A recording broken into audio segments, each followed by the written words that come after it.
This afternoon in Fort Worth, Texas, the TCU Horned Frogs enter the field at Amon G. Carter Stadium for the first time in 20-plus years without the legendary Gary Patterson as their head coach.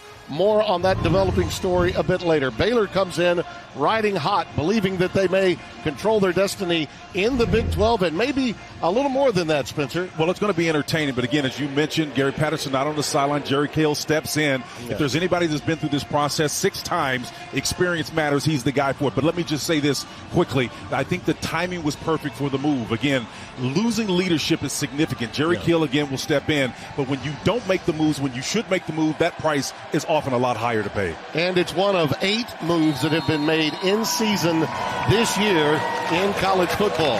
Baylor won the toss, elected to defer, and will kick off. Handling the chores will be Noah Rauschenberg, number 99, young man from Union High School, Tulsa, Oklahoma. You may have some surprises early on, Timothy. Yes, indeed. Because coordinators have been given the freedom to coordinate, you will see a new quarterback today, and a lot of them. Chandler Morris is going to start. Duggan has been bothered with foot problems. We felt we'd see Duggan today, but that the young man that would be playing for him quite a bit would be Sam Jackson, who is a freshman out of just outside Chicago. But Chandler Morris, if the name sounds familiar, it should. Chad, the former head coach at SMU and Arkansas, is his dad. And there's Duggan, who has been beset with all kinds of injuries, and a late scratch from today's game. Kendra Miller is the running back in the backfield. They're down to only 2 scholarship running backs from the 5 they had. Nice footwork and direction downfield. And receivers. Morris will be ushered out of bounds just shy of the 30-yard line. So as you look at these lineups, remember Duggan's not going, a pickup of 3 on first down. Avila is the leader of this offensive line, junior from Arlington's South Grand Prairie. At the skilled positions, Quentin Johnson can beat you deep. Dominic D'Annunzio in for Carter Ware, who was also injured, the starting tight end earlier this season. They are a mash unit. And right away, they go to the tight end, D'Annunzio underneath, and he's out to the 28-yard line. In that secondary and linebacking core, Dylan Doyle leading the way with the tackle that time. No gain, so it's 3rd down and 7 coming up. Timmy, as you might imagine, Chandler Morris, being the son of a guy who's got a great reputation, maybe 5-6 years ago, was white hot in college football. You know, his father, Chad, was a brilliant mind and still is to some degree, but his son showing you some of that acumen on that first play, directing traffic downstairs, and great footwork. Yeah, he helped Dabo Sweeney get that thing going. It comes in. There's a pass, a beautiful slant to Tay Barber, number 4, a 10-yard gain and a first down for the senior from Cypress, Texas. And Morris put it right between those two, the coverage. You can see again, despite the fact a hand right in his face, he delivers a strike right down the middle there. Outstanding job of seeing where the play was and finishing. 55, Garmin Randolph starting at that outside linebacker spot, keying in and making sure Morris stays bracketed. Lost the football, and he falls on top of it at the 30. That's Gabe Hall, 95, that was bringing a lot of heat. The sophomore from Waller, Texas. Yeah, Gabe was coming big 95. Again, it redirected Morris back inside. He's got to keep that ball seated high in his numbers area and not let it down by his waist, because you get really careless. So we've seen in one series, this initial one, great acumen the first couple of plays, but because of pressure, which is really when you're looking to see where a guy is, that off-schedule pressure, how does he handle that? Miller bouncing outside with it. And it's hard to go sideline to sideline against this Baylor defense. They are so strong up front. JT Ika, 62, leads that group up front. Linebacking core is outstanding, led by Doyle. Doyle is a guy you'll also see play offensively at a fullback position in short yardage situations.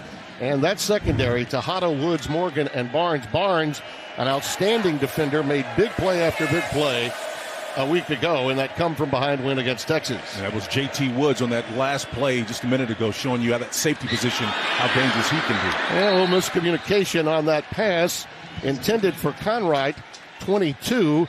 Number 13 was there in coverage. So a very difficult week already, but to not have your leader, and Max Duggan is that. Say what you want about his up and down performance, but when he's been healthy, he's been a leader and he's been dynamite. Led them to a lot of wins. Having to go with Morris, and probably we'll see Sam Jackson a little bit later on, makes this a Herculean task for TCU. Jordy Sandy will punt it away. Preston Ebner, number 1, back deep. That's a bad punt. Off the side of the foot, and will come down at the 35, 37-yard line, a 33-yard boot. We welcome those of you that were watching the big noon matchup. Nebraska giving Ohio State a scare here in Fort Worth. TCU gets 1 first down and then is out. Now Gary Bohannon brings out his Baylor Bears for the very first time. Tim Brando, Spencer Tillman, happy to have you with us. Unfortunate, Nebraska on the doorstep with a couple of opportunities, Tim. Missed a chip shot to a tight end and a chip shot field goal opportunity. They missed 2 field goals that could have had them tied before losing by 9. Nice spin move. Abram Smith, the converted linebacker. Look out. He runs strong, he runs fast, and he is going to take it all the way inside the 5. He's supposed to be the power part of this kind of thunder and lightning tandem right there. If the big guy can scamper like that, what do you think Treston Ebner, number 1, can do, man? There's something else. Watch the inside move here. The ball's high and tight, and he spins out of it, and he keeps his pad level down low, wins the battle despite being a little bit higher, and he's off to the races. This tandem is pretty special. Look at it. Low man wins, puts that helmet right square, stick him right in the middle of those numbers, and he's down the field looking for more. Outstanding read at the line of scrimmage. I mean, he ran right over Nook Bradford 28. They're going to say he may have stepped out. Well, I think that left foot may have been out of bounds, and he'll lose maybe 6 yards as a result of that. But really, the play was made at the line of scrimmage when he had nothing, Tim, and turned and spun it inside. So watch that right foot right there, the shadow. You can see the white touches the white, and when you can see no green, that means he's out. So I think they'll bring it back about 5, maybe 6 yards from where he ultimately ended up. Tremendous effort. Still doesn't take away anything from what he did to get to that position. Yeah, and we should again outline his story. It is so amazing. Out of Abilene, Texas. And he was the all-time leading rusher at Abilene High School in their history, just under 5,000 yards in 33 games. And when Dave Aranda, whom you see right there, made the change to bring in an old assistant coach with him, an O-line coach from LSU days, Jeff Grimes, to be his offensive coordinator, they knew, hey, we're not physical enough being downhill and running the football. So he asked the defensive coordinator, hey, do you have anybody over there pillaging? Can you help us out? And Ron Roberts said, well, the only guy I can think of that might be able to tote it is Abe. So Abe goes over there, and in practice, he had 8 unbelievable runs. And at that moment, he became a running back, and they have not looked back since. Well, honest Abe showed us what he's capable of doing. It reminds me of an old story with Lonzo Highsmith, who, the former Miami Hurricane great, ended up being a 3rd pick overall in the 1st round after he was moved from his defensive end position by Coach Schnellenberger, and he became a 1st-round draft pick of the Oilers. But here's a vision you see from a big back run, and he runs with vision. Vision here. After review, when the runner stepped out of bounds, the ball was at the 14-yard line. It's first down, Baylor at the 14. Just as you suggested, it's about, instead of 5 or 6, about 8 or 9 yards back where he stepped out of bounds. That's a wonderful comparison. I was trying to think. I've heard of running backs like Jerry Hughes, one of the greats here at TCU, moving from running back to defensive end. He's still in the NFL, 12 years now in Buffalo, but very rarely do you hear of this kind of dynamic running back moving over from defense like Abram Smith. He had plenty of time to rest, so why not give it to him again? Look at him go down to the 6, carrying Horned Frogs with him. You know, he has a kind of a cavalier read, but it's kind of slow and deliberate, but he has deft reads inside, whether it's a spin move, but watch him again slide back. Those are nice feet, Tim. He runs into a potential defender there and then bounces back on the inside. I love this kid's style. He ran into Corey Bethany, number 94, the big nose tackle in that middle, the senior out of Katy, Texas, and he just bounced off of it at an extra 3 yards. 2nd down and 3. They can pick up the first down at the 4-yard line. That's the line to make. Excellent play action. Nice. You got him wide open. Here you got to put does in the corner. Touchdown. Tyquan Thornton. Timothy, this is a delay crossing route on the back of the end zone. And I was afraid for a moment there with Jerry Bohannon would be a little bit slow with that, paying too much air underneath it. But he does a wonderful job of high pointing it. Thornton does and pulls it down in clearly there and dragging. So here you see play action away, the long, shallow crossing simply because of where they are on the field and end zone. Understanding the presence of mind, the officials got to watch out as well. Great acrobatic move in the end zone for the score. Gary Bohannon put that one right where he must have put it in order to be successful. And as we take you to break, Darius Davis awaiting the kick of Baylor with a 7-0 lead. And he will let that one go in for the touchback. Along with Spencer Tillman, Tim Brando, Sunday was a long day here at TCU. And Gary Patterson took his old friend, the guy was in his wedding, Jerry Kill, and said, look, I've got a meeting with the AD. 3 things could happen. 2 of them are bad. And what happened, what was expected, did. So I ask you, what's the quest all week been like for Jerry Kill? Well, when you lose quality leadership, it can be challenging, but you have to have a plan, right? Particularly when you're dealing with people-centric issues.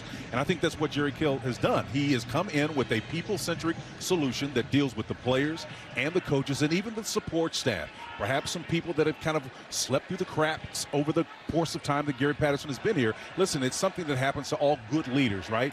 You need to have a consigliatory to help you see things, and I think that's what Kill can be and has been. Down the sidelines to Quentin Johnson. We mentioned at the outset he can beat you deep, and that's what the game plan is here. Go after Baylor's secondary and try to beat man coverage. And right here, he beat Kalen Barnes. And I was watching against BYU, that tape, man. Baylor got beat big time deep by some of their great guys. Texada, they went after him a great deal. Number 3 on that far side, the cornerback, you'll see him today. And so let's see if they get balance on that front. Miller burrows down. No gain on the play. And that's Jalen Petrie, number 8, who made the stop. This young man is one of the really outstanding defenders. He leads the team with forced fumbles, fumble recoveries, 2 interceptions, a pick 6 that was huge. And we've got an injured TCU Horned Frog. And oh boy, that looks to be Miller, which would mean only 1 scholarship running back available and a walk-on the rest of the way. Ouch. We'll check on him. Our concern about the injury to Kendre Miller was so quick that we did not see the ball come out during the tackle, but it clearly did. And they're reviewing now to make sure that, in fact, it was a fumble. Baylor came away with it. I think, if memory serves me correctly, it was Petrie that picked it up. Yep, it is Petrie that picked it up. I do recall seeing that. Yeah, Christian Morgan. Our concern was for Miller's health, and there had been no mention or no call of a fumble by the officials. But now it appears that that will, in fact, be the case, and the ball will be turned over to Baylor, as it should be. The ball was, without a doubt, out, and we did not see it in real time. Yeah, but after further review, again, I think Christian Morgan After review, the ball was loose prior to the runner being down by rule. Baylor recovered the football. It's first down for Baylor at the 43-yard line. So that's what I saw, was a ruling down by contact, which was given by Tuda Salam, the referee, and that's why I did not mention at all that there had been a fumble. Yeah, there's Christian Morgan. He was the guy that knocked it out, the safety, Tim. Yeah. He came down, and it's a good reversal. No question about it. Credit to Jack McDonald, the replay official. He's a veteran, and wisely called down, and they reversed it. So after a big play to Johnson, this TCU had a little mojo going, and 1 play later, boom, Baylor's got it back. Play fake, and here's Bohannon. Plenty of time. Nice. They're going to take a shot, and it's incomplete. Overthrown for Tyquan Thornton. Targeted for the second time. Noah Daniels, number 21, in coverage. Well, Jeff Grimes, offensive coordinator, said he wants to take a couple of shots. He was looking for about 8. If he can get some explosives, and again, going to the well once again with Thornton. Number 1, it tells you that they've got confidence in this offensive line, particularly at the guard and the center spots, to protect long enough to make those plays. They're not going to be afraid to take additional shots. Justin Ebner is now in the game for the first time at running back, replacing Abram Smith. Perfect compliment to Smith. He's really good coming out of the backfield. Excellent pass pro. Yep. And a shallow cross, which is completed to R.J. Sneed. That's going to be a head-to-head little action there, Tim. Guys have got to keep their heads up when they're making plays like that. It's going to be a challenge. I think the LaKendrick Van Zant. Jamoy Hodge made the tackle, 6. Watch 20 comes in here. Yeah, there you go. Here we go. Top. We will have another review after a 3-yard gain. The ruling on the field is a completed pass. Personal foul, targeting, number 6, defense. The previous play is under review. That's Jamoy Hodge, whom I mentioned, came in there. The young man for whom stuck that head in there and got the helmet in the aftermath rolled free. Yep, that's definitely a clear head-to-head. His own player, I think, may have helped push his teammate into him, though. Take a look at this, Spencer. It's the body, the side of the body of Armstead that I think helped that happen. Mike Pereira is back in Los Angeles and, as always, helps us through matters such as these. Mike, what do you see? Well, the first thing they have to decide here is, what are we looking at? Are we looking at a runner, or are we looking at a defenseless receiver? Has he had time to avoid the contact, to ward off the contact? And I'm not sure he does, because if he's just a runner, to me, then it isn't a foul. Because it's side of the helmet, and I think the defender's almost bracing for contact as opposed to attacking. But if you go to the defenseless receiver, then it's any contact. No foul for targeting. It's out. Absolutely, Mike. And so absolutely. And so they did put him in the category of a runner, which I think was a good idea, and a good decision by Jack McDonald again, and therefore it's not targeting. To your point, Spencer, the defender that was also making contact, Davion Armstead, it was his body that helped push Jamoy Hodge into the helmet. Yes, listen, as we adjudicate this, Mike is the final say on it, but the bottom line is this: when another player is pushing you, it can sometimes color the action that's actually taking place. On 3rd and 7, a completion to Ebner for a first down. We mentioned he's really good coming out of the backfield as a receiver. That's Carter, T.J. Carter. Late flag coming out. And a late marker coming out. And seems that we have a number of those little yellow hankies in the Big 12. Tuda Salam is our referee today. You mentioned Jack McDonald, and Mike did too, an outstanding replay official in charge of the proceedings today. Well, the bulk of these has been on the part, unfortunately, of TCU, who struggled with it. Baylor's been playing extremely clean. I mean, they've 2 straight games without hankies for them. That's unprecedented. Right. Yeah, their discipline is just incredible. Unparalleled. Ineligible player downfield on the pass. Number 76, offense. 5-yard penalty, 3rd down. And just as we say that, Gavin Connor, the tackle, man, he's downfield. He's a big kid out of Katy, Texas. I remember watching him play. Great player, but he's sitting out there at all, 6'7" of him. It's hard to miss him when he's downfield, man. So Gavin's got to be able to understand where he is, and he just not mindful of it on that play. That's a rare mistake by this Dave Aranda coach team that is so disciplined and focused. Salam called the wrong number. It was Galvin, without question, that was guilty. This is an offense, though, that is run by its line. 107 starts among those guys. Lead and bully up front. That is the creed of Jeff Grimes, their offensive coordinator, who's downstairs on the field. He's missing his running back wide open. Yeah, this is where his game needs to improve right here, Tim. Just seeing all of the options that are out there, right? Yeah, Trevin Ebner, number 1, the running back, is going on a man route. It's an option route, and he's just making his way across the field, and Bohannon pulls it down. Love that he's mindful of the areas that he needs to develop as a quarterback, and this is one of them, staying with the play, progressions, and seeing opportunity. You can see, watch him Ebner go underneath this, and then he's going to come wide open. Number 1, see, he's got his hand up, saying, I'm open. But if you got your eyes focused downfield, you'll have an opportunity to make that play. Isaac Power will put it away with Darius Davis back deep. So the TCU defense holds after the turnover. And this one will bound dead at the 16-yard line. 40-yard boot. Horned Frogs will have it, trailing by 7 when we return. Got your high steppers on. And the overalls, too. How about that? Ready to go in Texas. Banner from up ahead and above and beyond, sponsored by Jersey Mike's. Be a sub, and we recognize the job above and beyond done by Gary Patterson. One of the best innovators in the game. I think he's a top 2, top 3 all defensive time. mind. No question about it. I'm with you. Yep. Play fake. Chandler Morris in to start. Will tuck it and run. Slide down safely, shy of the 25 at about the 23. There comes another flag. Yep. Wow. There comes another one. We knew these players were going to play a little bit freer, again, and that's what you want from them, to play fast, but you got to be disciplined too. That term about controlled aggression was something that was a reoccurring theme in our meetings with coaches. And remember, he did slide late, but this is a Baylor team that generally does not make that kind of mistake. It's a 5-yard gain. Sometimes they pick these up. Yep. There's no foul on the play for late hit out of bounds. There you go. Second down.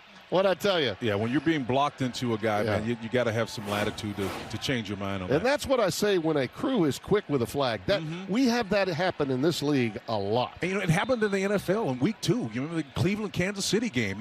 If your official is looking at the shins of someone and a guy steps on, you look up and you think that the guy who pushes you is the one that's responsible. Not necessarily the case. He didn't give himself up until very late. 2nd and 5.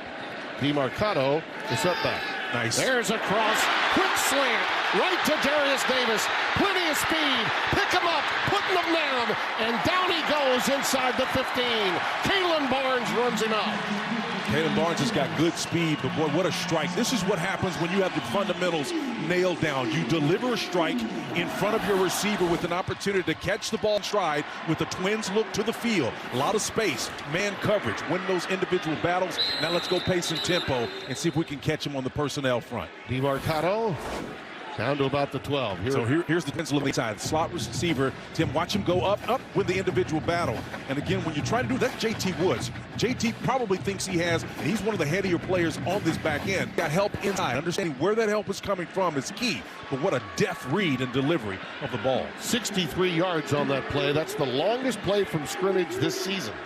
Second longest, I beg your pardon. And once again, look at that! Touchdown, Chandler Morris.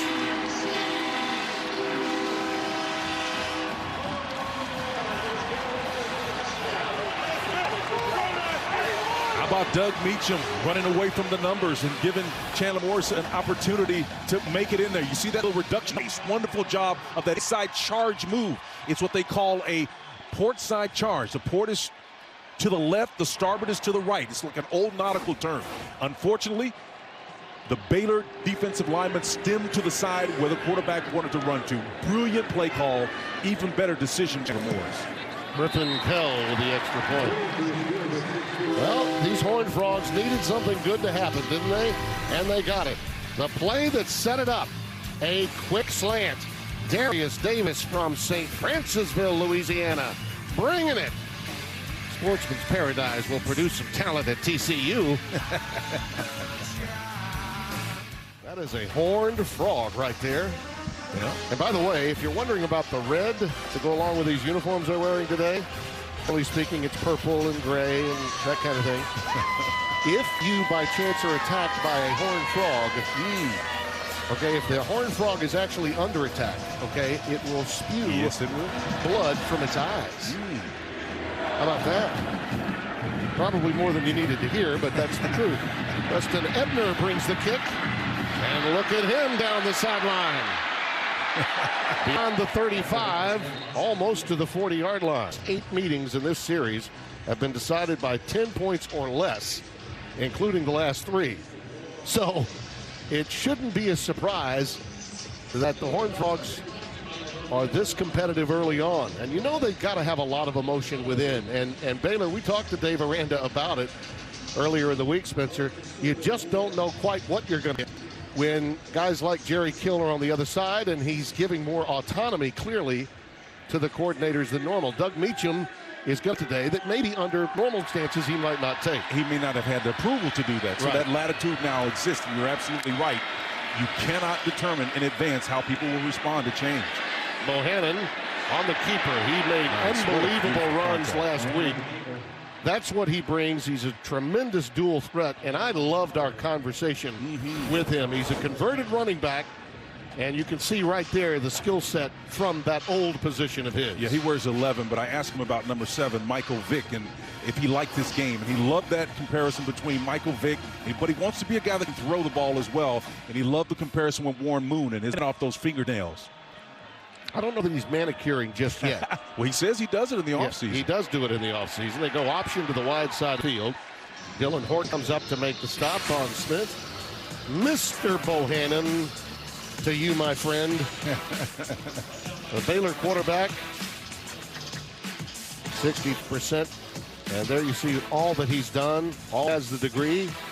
Yep, says he loves the grind. Remember, that was the thing that stuck out to me.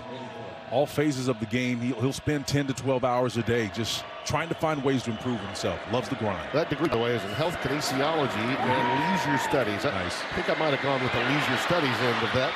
Smith on the receiving end. We got a marker down back at the 43-yard line. You may have a guy downfield. It shouldn't be, but you know what, again, I'd love to see him just put a little bit more on those balls. And that was one of the things that Jeff Grimes, his offensive coordinator, says he wants to get better at feeling the depth on his throws.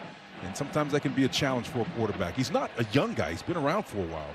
This offense is new for him. Yeah, I think you'd call him a late bloomer. Yep.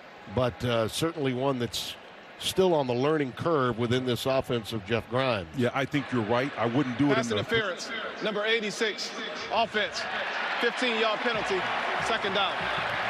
Well, we've seen more penalties in one quarter for Baylor than they've had in a month.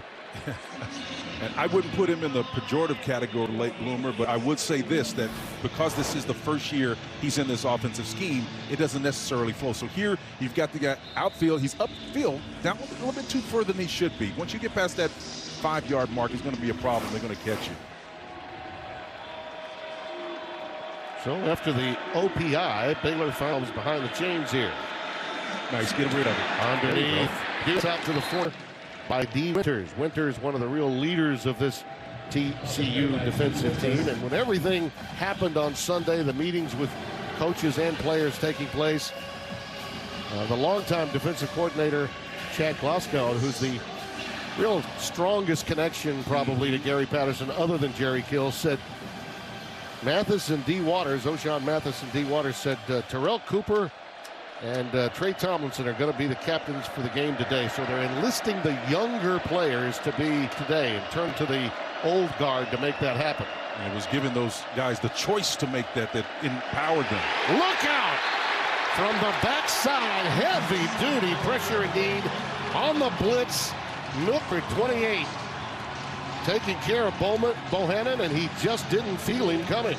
Loss of 9. Nick Bradford plays a weak safety position again out of Hopeful, Texas. And look at this. He's only 5'86", Tim, but he splits the difference between those edge defenders, man, and goes right between them, right in the breastplate of Bohannon. Lails him. Something tells me just on the block, Gary Patterson smiling over that one. That was right out of his playbook. And a timeout taken here by TCU. By the way, on Monday of this week, he stopped by the offices, said, here's what I had ready for Baylor, boys. Take a gander. 7-7 our score. 3:56 remaining in the first quarter. Isaac Power will punt it away on 4th and an eternity. TC should have pretty good field position here. Oh, the flag, 10 other ones. Yeah. And they're going to ask for it to be marked way up. That was hit on the instep and went out way early. They may say no to the penalty because the punt was so poor. Looks like it's a hold. Preliminary indication, though, against TCU, which will end any thoughts of having quality field position. And that continuity is what you want, Tim. You have a big defensive play as they sort this thing out, and then you want to complement that with a special team During play. the kick, holding, number 9, receiving team. 10-yard penalty from the end of the kick, first down. Yeah, that was Chase Jackson that the guilty party was. There's Doug Meacham, who's been around here a couple of times. Yep. The former Oklahoma State receiver, played with Mike Gundy back in the mid-'80s. Hartley Dykes and Thurman Thomas, all those guys. And he was here with, you might recall, Sonny Cumbie. And really, it was that relationship with the co-coordinators that they were that precipitated the move that Gary Patterson made in calling out to his friend Jerry Kill to help mitigate the responsibilities because Gary was so into the defensive end of things. He knew he needed the countenance and leadership of a veteran like Kill. They didn't master that creative tension that you and I have mastered. That was part of the problem. That was only a 28-yard punt, but they added 10 more with a penalty. There's another flag. Darius Davis on the curl has it at the 26-yard line. Yeah, we have had more flags than you'd see at a bad NASCAR race here in the first half. And I can guarantee you, based on the conversation we had as they sort this out with him, this is something that he certainly didn't appreciate. Personal foul, face mask, number 3, defense. 15-yard penalty from the end of the run. Automatic first down. Riley Tejada, the guilty party. Timmy, you remember when Coach Aranda said this year reminded him, or this week preparation reminded him of 2019 while with LSU, and how he gave the team off on that Friday, Saturday, and Sunday because they had the bye week, and he kind of watched the ebb and flow of how they were practicing. They improved along the way, but I think right now you can make some assumptions about how effective that strategy was, all these flags. Morris pulls it down again, and here comes Lord. another flag at the 41-yard line. By the way, we saw the replay. Tejada definitely had him by the face mask, so if they're committing the penalties, you got to throw the flag. Need to be fair to these men, but it has really slowed down the pace of the game. Holding, number 79, offense, penalty, first down. Zavila, the leader of the offensive front. Baylor now has 3 penalties, 35 yards. Like I said, that's as many as they've had in a month's worth of games. They've been penalized in a couple of them. In fact, only 1 penalty in the last 2 games combined. Amari DiMarcado is now in the backfield. Number 3, the senior from California. Play fake, and nice they go underneath to him. Ball. Middle screen to DiMarcado. He gets about half of that back after the penalty. Jalen Petrie wrestles him out of bounds after a gain of 13. Great timing, taking advantage of some of that athleticism up front for Baylor. You get aggressive rushers. You want to find a way, go to that little soft spot underneath. Again, great job of setting up your blocks and running, keeping that ball properly seated away so that it's not a threat to be fumbled away. Wonderful execution on that play. Outstanding job of your back. Take that with you. Now from the 44, 2nd and 7. Patience. And he ducks in there for about 2, maybe 3. They'll need 5 on this upcoming play on third down. Looks like we've got an injured in the field. I believe that may be T.J. Franklin, number 90, the junior from Texas, who's holding that arm. Already Mercado probably wished he bounced that ball out just a little bit, Tim. He still got some positive yards and probably shouldn't have got any, but a little bit more instincts there. Get you about 5 more yards. Think about what's at stake here for Baylor today, though. They've got, and this was a classic trap game set of circumstances for them. They've got Oklahoma next week, a game that very easily could be our big noon game. It has not been announced as yet, or it could be later at night. But this could be the game where you get caught against an emotional team that's gone through a lot while you're thinking a little bit about the next opponent. Sandwich game circumstances. Conrad with the first down. Blair Conrad. Well, Al Walcott was there on the back end, number 13, and I thought he was there just a little bit early, but it wasn't called, and that's great. It helps us the pace of this game. Let's see with this little trips formation, how they handle it. Safety blitz coming. They pick it up, and there it is. It's Conrad again. So they're going after Al Walcott on that far side, Tim, number 13. About isolation. He's going to take a shot, and that really pays this off. Deep ball with accuracy. One of the requisite throws if you're going to be successful in this game now that we're in this wide open spread era. Deep with accuracy and the physical wherewithal to take the shot and bounce right back in there. That's DNA right there from a guy's father who's steeped in college and high school football in Texas. Terrell Bernard lowered the boom. Mims. There's the move outside by DiMarcado. Flag down again as he goes out of bounds. Morris, by the way, is holding, number 74, offense, 10-yard penalty, first down. Andre Coker, the right tackle, I think, who they got on that one, Tim. He's a big guy. He's another one out of K-119, redshirt sophomore. Wonderful job of trying to set that edge. Unable to get away from him, but, I'll tell you, It's an A for effort. He did release, but not before they called. I think Morris is getting tired of seeing all the linen that he's seen thus far. DeMarcado is in the backfield. Morris is having a great start. Oh, unbelievable. Over the middle, it's caught. That was a great adjustment by Quincy Brown. It was thrown just a little behind him, but he made the necessary adjustment to reel it in. Watch this ball on the back shoulder. Al Walcott is defending. That ball placed on the back shoulder is the equal distance between the two defenders. That right there tells me this kid, his head has been in the playbook. He has the ability to make that excellent, accurate throw. This is outstanding generalship you see. So he meant to put it there. Oh, absolutely intentional. Quick curl. It's caught by Davis. He lost his headgear as the defender came over the top. I think that was Woods.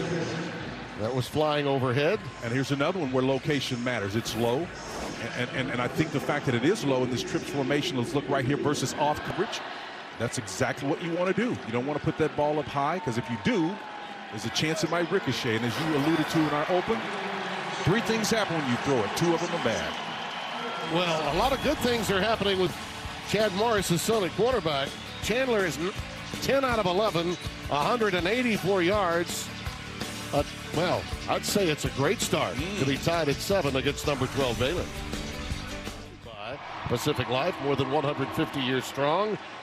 And TCU is dominating the numbers here offensively, and here they are on the doorstep again. Timmy, I didn't expect this. If there was any offense that I thought was ahead of schedule, it would definitely be Jeff Grimes' Baylor Bear. But I'll tell you, Doug Meacham has done a wonderful job with his surprise quarterback, Chandler Morris, who has really navigated well here on the doorstep again. DeMarcado trying to follow the big tight end, Brent Manisek, that moved into the H-back position, who was leading the way against that big, brawny defensive front led by Ika. There's another flag down. I think there's some jaw-jacking going on right now, Tim. Oh, they're rivals, man. Yeah, they are rivals. But again, I think the thing about it in this kind of rivalry, given the circumstances, you've got to play with controlled aggression. Because ultimately it's going to come back to execution. And the teams that show discipline in these kind of matchups, particularly if you're Baylor with so much at stake. If this goes against TCU, it really hurts them. Yep. They were on the doorstep inside the 1-yard line. And it appears as though it is. If it's a personal foul, we're talking moving it to the 16. After the play was over, unsportsmanlike conduct, number 3, offense. That is his first unsportsmanlike conduct foul of the game. It's a 15-yard penalty. The down counts. It's 2nd down. Wow. Wow. Yep.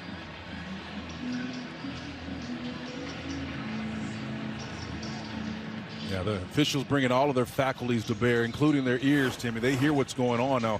That's one thing about TCU. They've got depth at the running back position. They've got 4 quality backs, but they can ill afford to lose any of them in this matchup against this game Baylor Bear team. Well, they've lost Evans. They've lost Foster.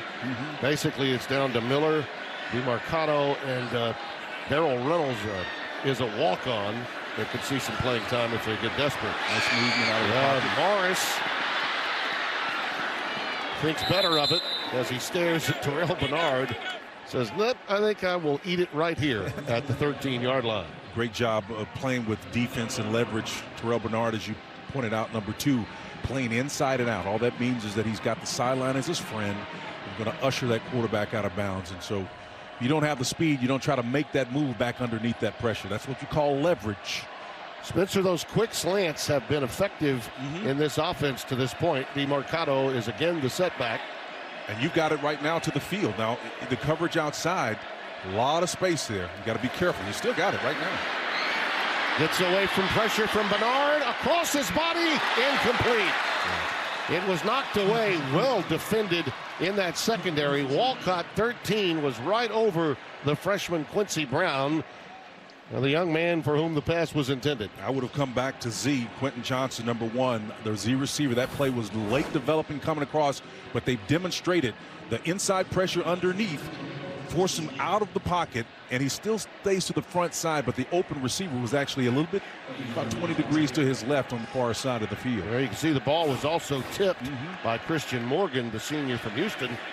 So now they'll try a 31-yard field goal. Griffin Pell.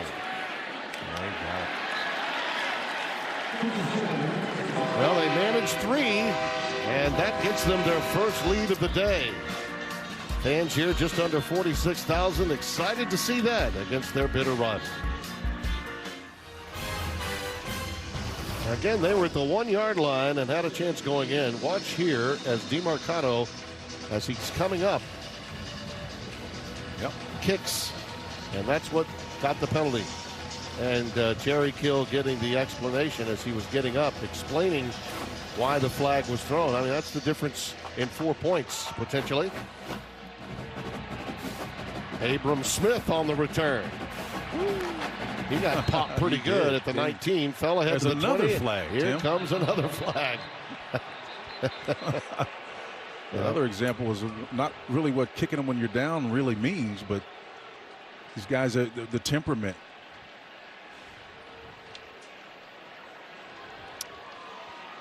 As you mentioned, there are a lot of talking, a lot of woofing going on during the course of a game precipitates a lot of this.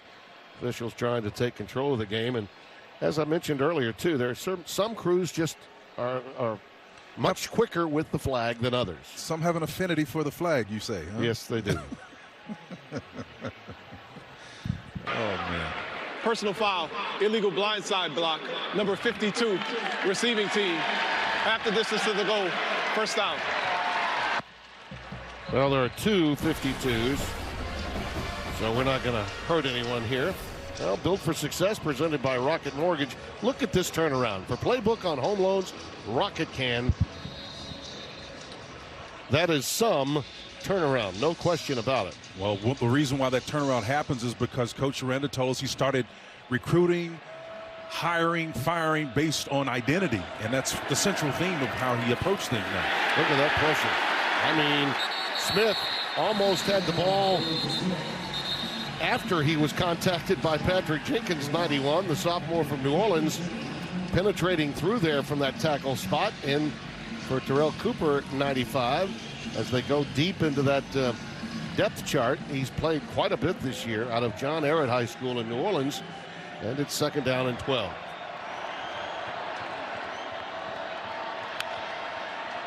Trips to the top of your screen. Baylor taking their time trying to sort it out. This is a hallmark of, even though he's physically not here, Gary Patterson using these undersized guys, moving those defensive ends wide and giving those multiple looks. Nice leverage. Ebner back to the 1. And again, Earl Marquette, 97. Again, he came right in for Patrick Jenkins in that same position to get the penetration. Yeah, Marquette does a wonderful job, does Earl, playing with leverage. He's about 277 pounds, but watch him, number 97, gets wide and keeps that, you call it a pole move, Tim. When you stick that arm out there right there, it gives you an extra 6 or 7 inches so that the offensive lineman can't get that other hand on you, and you remain free and play with leverage. Outstanding technique there. 3rd and 18, and rather than put themselves in peril, they just want to give their punters some room. And Ebner carries ahead for about 3. Corey Bethley, 94, with the stick, and it's 4th down, and TCU is going to get outstanding field position, flag permitting, some good on this exchange of punts. Timmy, some great defensive technique going on down here, and obviously Gary Patterson has a great impact on it. Just to complete the thought prior, no one mastered the art of moving guys from traditional positions or the offensive side of the ball to the defensive side like Gary Patterson did, and he's able to take advantage of speed and use it as a tactical advantage. No one did it better. Well, before that last play, Baylor had 4 of their last 5 plays go negative, minus yardage. And that punt, not fantastic, is out of bounds at the 39-yard line. So just 32 on the boot. A lot more to come. The Horned Frogs in great shape, leading by 3 and looking good on the next. I love that Dr. Pepper transfer portal piece your buddy Boz did. It's right on, isn't it? I mean, I love that one. I watched that commercial. I go, true dat. You know, love it. True dat. Little reverse action. Hello. How do you do? It's Chandler Morris on the receiving end from Tay Barber, number 4, who had gotten it off the pitch on a reverse action. Oh, Doug Meacham is having a field day with all this freedom he's got. The creativity, Tim, is off the charts. You know, with Tay Barber, you got to chase the athleticism of him, tracks a lot of attention, and gets it back in your quarterback end. That could have actually been a triple option opportunity if the quarterback was not past the line of scrimmage. There was an opportunity for him to throw that ball. That's something that Baylor's got to be mindful of. This is what we talk about when we say trap game circumstances, okay? Playing like there's no tomorrow, Nice. this TCU team. A late pitch on the option to DeMarcano. And should have the line to make for the first down, so move the chains. And how about Chandler Morris standing in there? Matt Jones, number 52, the Jack linebacker, really nailed him pretty good. But that's twice this afternoon we've seen him absorb a big hit and a defender, Baylor Bear, in his face. And 52, watch him coming on the outside. Does a great job, Morris, of holding that ball until the last second. That's when you're going to get the most yardage on those options on the boundary and the perimeter. He really looks like a coach's son, doesn't he? He's a school rat, man. The guy knows exactly what to do with the ball. On 1st and 10. DeMarcano. You know, Tim, pardon me, you make a great point about, again, Morris understanding the game. And when you understand the game, you can mitigate a lot. If you don't have some skill sets like pure speed, decision-making can limit those mistakes a lot of times or make up for inadequacies in other areas.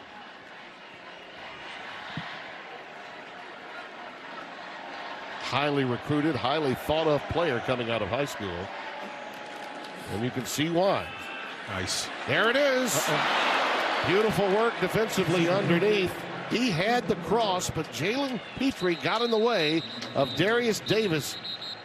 I mean, that was just a beautifully played defensive move on the part of Petrie. We've got a flag down again. Here it is. He just gave his body up, but if he had led his receiver, maybe had a little more air underneath it, it might have been completed. You might qualify that as a mistake, but that's the only one he's made, and he knows he wish he'd had it back. Yep. Out of Stratford High School and out of Stratford, Texas. Old Craig James' old high school. The Pony. Yep.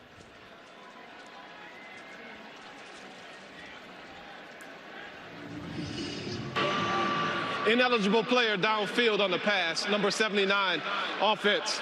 The penalty is declined. 3rd down. Wouldn't have mattered because Avila had gotten downfield. Touched on how outstanding he was. Remember, he was at Oklahoma, transferred, was good enough to be recruited by Lincoln Riley. But the opportunity presented itself here, and he could very well be the future when you think about where this program goes. Not just for coaches, Spencer, but for players. Every moment, every down is an audition between now and the end of the season for them. DeMarcano. DeMarcano. All the way. It is a touchdown and a flag down. They may bring this thing back, and I think it's coming back. But, man, I'll tell you, it takes nothing away from just the way the play was executed and the way it finished. And the last move at the end, Riley Tejada tried to fold back in and make a play and couldn't. They're going to powwow again, Timmy, to figure out what the heck's going on here. This is like the old days of Treaty of Détente, man. Holding, number 12, offense. 10-yard penalty. 3rd down. Wow. That's Jacorius Spivey, who's a reserve tight end. So you know he was clearing out on that particular block. The offensive line coach is just apoplectic down there. Really upset. They called number 12, Jacorius Spivey. If it's 22, once again, they got the name wrong, or the number wrong. That would have been JT Woods if it was 22. No, 22 for TCU. For TCU, okay.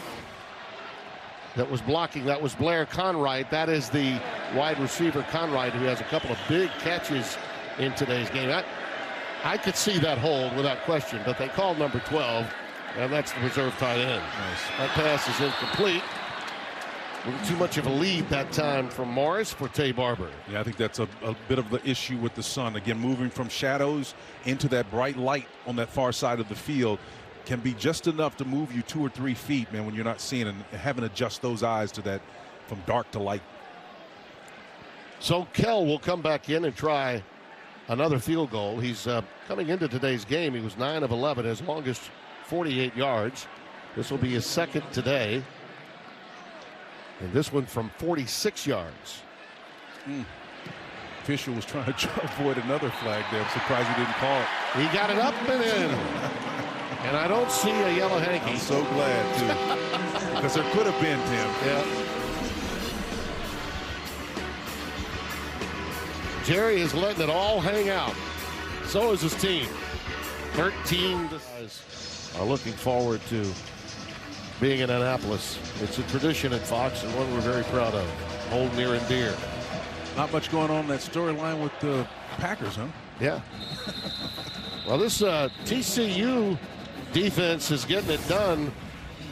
He may not be here, but his defense is. In spirit, games and deals, pressures coming in all sizes, shapes and forms. Ultimately, it's productive. Stretch play, nothing there, because we play with leverage here. GPs, impact being felt big time, man. That speed, undersized as they may be from time to time, even some big guys moving around with great leverage on that last play in particular. Earl Burkett, the defensive tackle. Look at that right there since 96. Most times leading a conference in total defense. Right behind Alabama, those two, Boise State and TCU. A lot of those years, obviously, Chris Peterson was head coach. Now in our studio many times over in Los Angeles, as you see Ebner forging ahead for a quality gain on first down. They've been playing behind the sticks much of this second quarter. That was Van Zant, number 20. LaKendrick Van Zant making the tackle. 2nd and 4. Baylor trying to go a little bit better pace here, faster to maybe to catch communication issues on the back end for TCU. We've not seen the best of Gary Bohannon today. Nope. And a lot of that has to be because of the job that Chad Glasgow's defense has been doing. Ebner. That was a resourceful run. He did most of that on his own with great patience. It was Jamoy Hodge, who was injured earlier. Got his bell rung just a bit, but he's okay. Cleared to be out there. Number 6 made the stop, a 5-yard gain. Now one of the new captains, Terrell Cooper, number 95, in on that play, playing with excellent upfield, leveraged him, turning that play back inside. And once again, it just shows you how thorough, total, and complete this 4-man front is on that last series, and perhaps on this one with the stand-up guy out there with 3 down, 1 stand-up. They're effective. Smith. Abram Smith, again, great yardage, 8 on first down.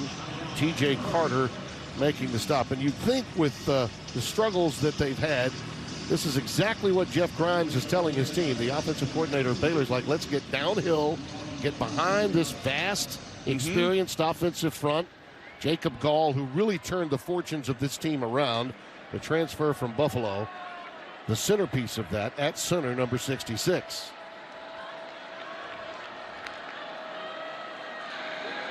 Bootleg action. Out to the tight end, Ben Sims. That was an excellent job of Bohannon with immediate pressure in his face.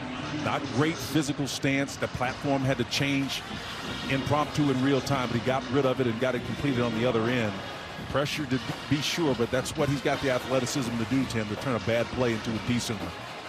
Now you see Jeff Grimes there, and what a great mind this guy has. Sharp as attack, understands where his gifts and talents are. He's got this offense ahead of schedule. He may be a former O-line coach, but he doesn't run an offense that looks like it's run by an O-line coach. Wow, what a great defensive play. It was, and it was made by Kyrie Coleman, number 11. Just carving a space in there to make his move on Ebner. It's about making one-on-one plays, and that's been oriented and talked about in the context of offense. But watch him from that wide 9 technique. Move right outside that Connor Gavin, number 76, the left tackle, and just rips right underneath there and closes. Outstanding defensive play. That's the 5th tackle for loss by this Horned Frog defense today. 2nd and 12. Let's see what they do with this underlook and see if they run weak here. They'll throw it into it. Bohannon. Nice. A little look in taken by R.J. Sneed. He gets it into TCU territory at the 49, a negligible gain of 5. Down and distance dictating a lot of what Baylor's going to do, but again, it's really simple math. You either throw away from numbers or you run away from numbers. And again, especially against a team that's athletic and quick, maybe just a tad undersized that TCU is, but they're so committed and they run and chase so well that if you can get them flowing one direction, you can hit them back in the opposite. They've been getting off the field, the TCU defense, though, on third down. 0 for 3 Baylor on third downs. They'll keep it on the ground, and Ebner is stopped at the 45. Makes me think it's 4-down territory. No question. T.J. Carter coming up to make the stop. A call like that would indicate that they plan on going on fourth down. Yeah, because you got to define yourself. Remember, Dave Aranda talked to us so many times about identity, and that extends over, even though he's a defensive guy, onto the offensive side. You've got a big offensive line, Xavier Newman-Johnson, Jacob Gall, and then Grant Miller. All those guys have got to be the ones responsible for forging that identity and getting you 2 yards when you need it. 70% on the season on fourth down, 14 for 20. Left side, Timmy. They got the extra tight end there. Play fake, and he'll get it. On the pass, there is Sims. Ben Sims inside the 30 to the 28. They had him lined up in that H-back spot. And lo and behold, he took it in the flat. D. Winters with the tackle. Aranda's countenance doesn't change no matter what. Again, you're running away from numbers, Tim. Here, watch him come underneath in that under-type setup, and he just sifts out into the flat.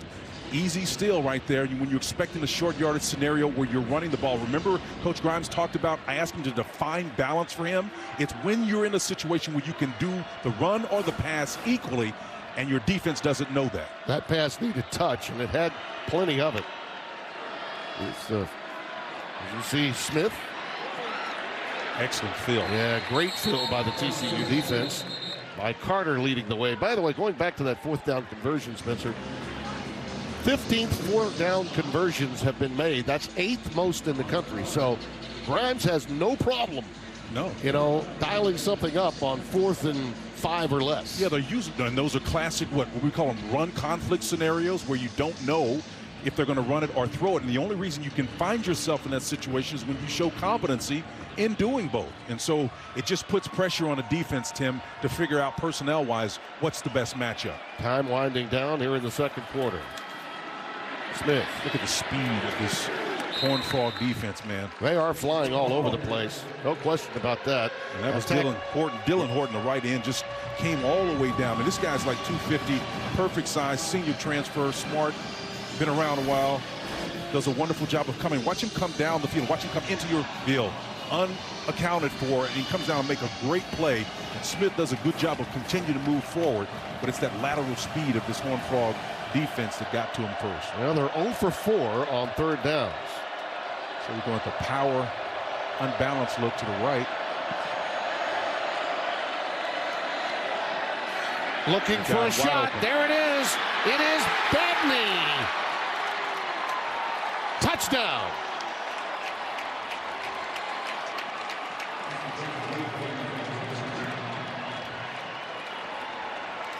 That is that young man, Drake Dabney's first touchdown for Baylor. They've had injuries at the position, but you can see number 89, Drake, come off the ball on an H seam, straight up the field, unaccounted for. Again, can't get there time enough. It's that power formation that they show you with both tight ends to that one side that communicates run. It screams, get numbers around the line of scrimmage. Nope, we're going to show play action, then slip that tight end out vertically. Great play selection. Isaiah Hankins with the point. Bears have taken the lead. Bohannon's 14th pass for a touchdown this year, his second today. Gary Newman. 11 plays, 75 yards, critical fourth down conversion.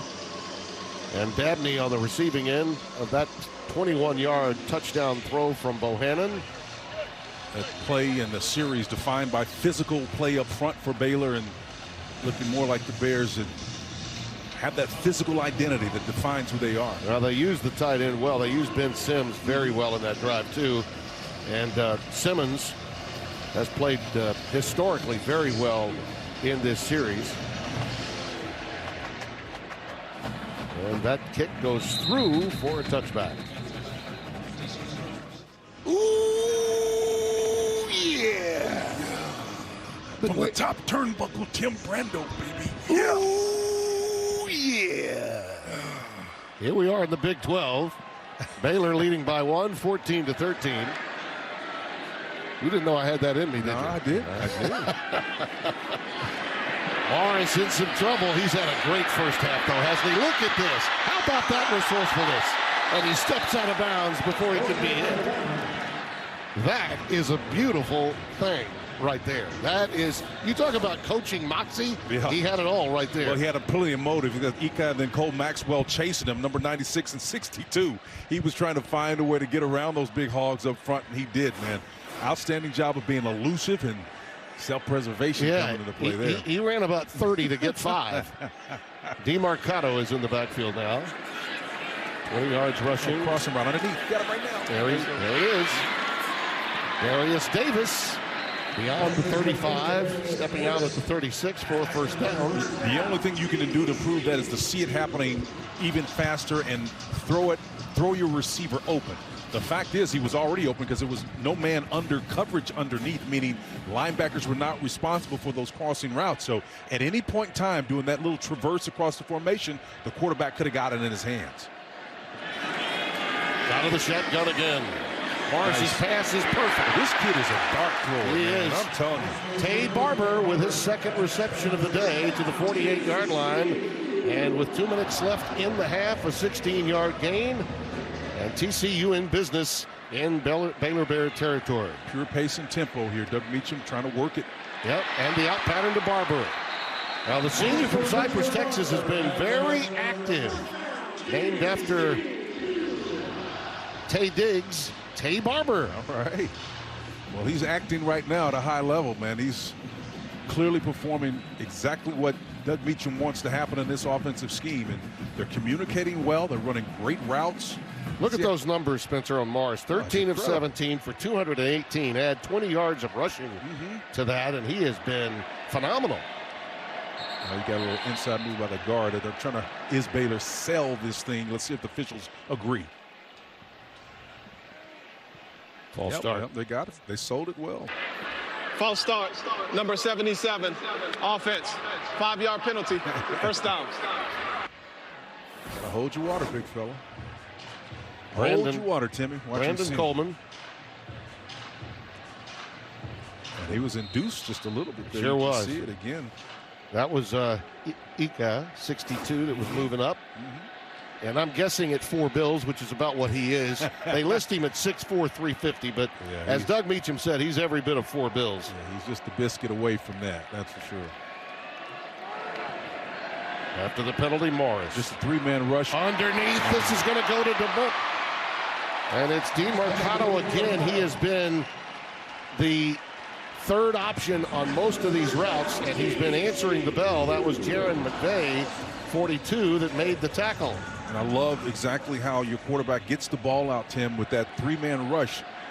The traffic's to get that second level, and even on the back end as you're dropping 8 on the back end. But he sorted it out. Got it to him quickly. 16 yards and another first down. Pressure to the field. The blitz is coming, but it's picked up. Nice. Morris finds a wide open DeMarcado. And he was again the third option. I mean, he was just there right by himself. The pressure had come from that very area of the field, and a late flag comes down. Yeah, you're right, Tim. Andrew Coker, number 74, the right tackle, did a wonderful job of handling Jalen Petrie, number 8, who came from the field. Stratford, Texas. Holding, number 1, defense. The penalty is declined. The result of the play is a first down.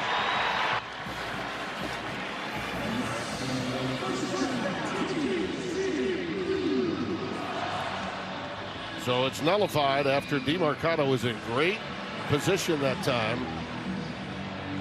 Tomlinson, the guilty party, on the hold. 5 consecutive plays have been first downs for TCU. I mean, this kid is lighting them up. Trips to the field. Let's see how he handles the pressure. It came. Unloads it. Wise choice by the coach's son. Terrell Bernard was all over him, and he just had to unload it. He was outside the tackle box. Yeah, the majority of his options were to the field, meaning the wide side of the field, the pressure short side, or the boundary. Second down.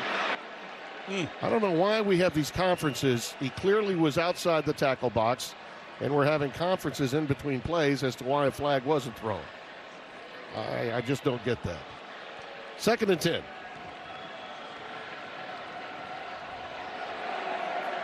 So you're going to bring this to the pressure look to the field. Oops. Gotta hold your water, big fella. That's Coker, 74. He's going to argue that he was drawn in, and they're going to confer about that again. That's a false start. Well, he's going to argue that he was drawn. There's just way too much democracy, in my opinion. I mean, I'm sorry. Oh, man. Delay of game, defense, number 62. The player was calling out signals, forcing the offensive player to move. It's a 5-yard penalty, second down. Well, I applaud that. The fact that they saw what they saw and discussed that before because generally speaking, more than stemming is going on, and Baylor got caught that time. Yep. Ika, the big fella, number 62, 350 pounds, as you said, Tim. He's trying to affect the front. He is. DeMarcado is the setback. And he goes in motion. Nice. Morris. Well, that big fella, Ika says, no, you may get me on that, brother, but I'm shutting this hole down right here. Siaka Ika right there to bring him down. Sophomore transfer from Utah, Salt Lake City. Seconds on the in lane. This is how you play like the zero technique. Siaki Ika, wonderful job of shedding and folding underneath. Already a big afternoon in college football, and now let's check in with Rob Stone to see what's coming up on this time to get here. They've been on the road so much, I don't get to say how do you do quite as often as in past years. Rob and the guys are getting a lot of air miles this season.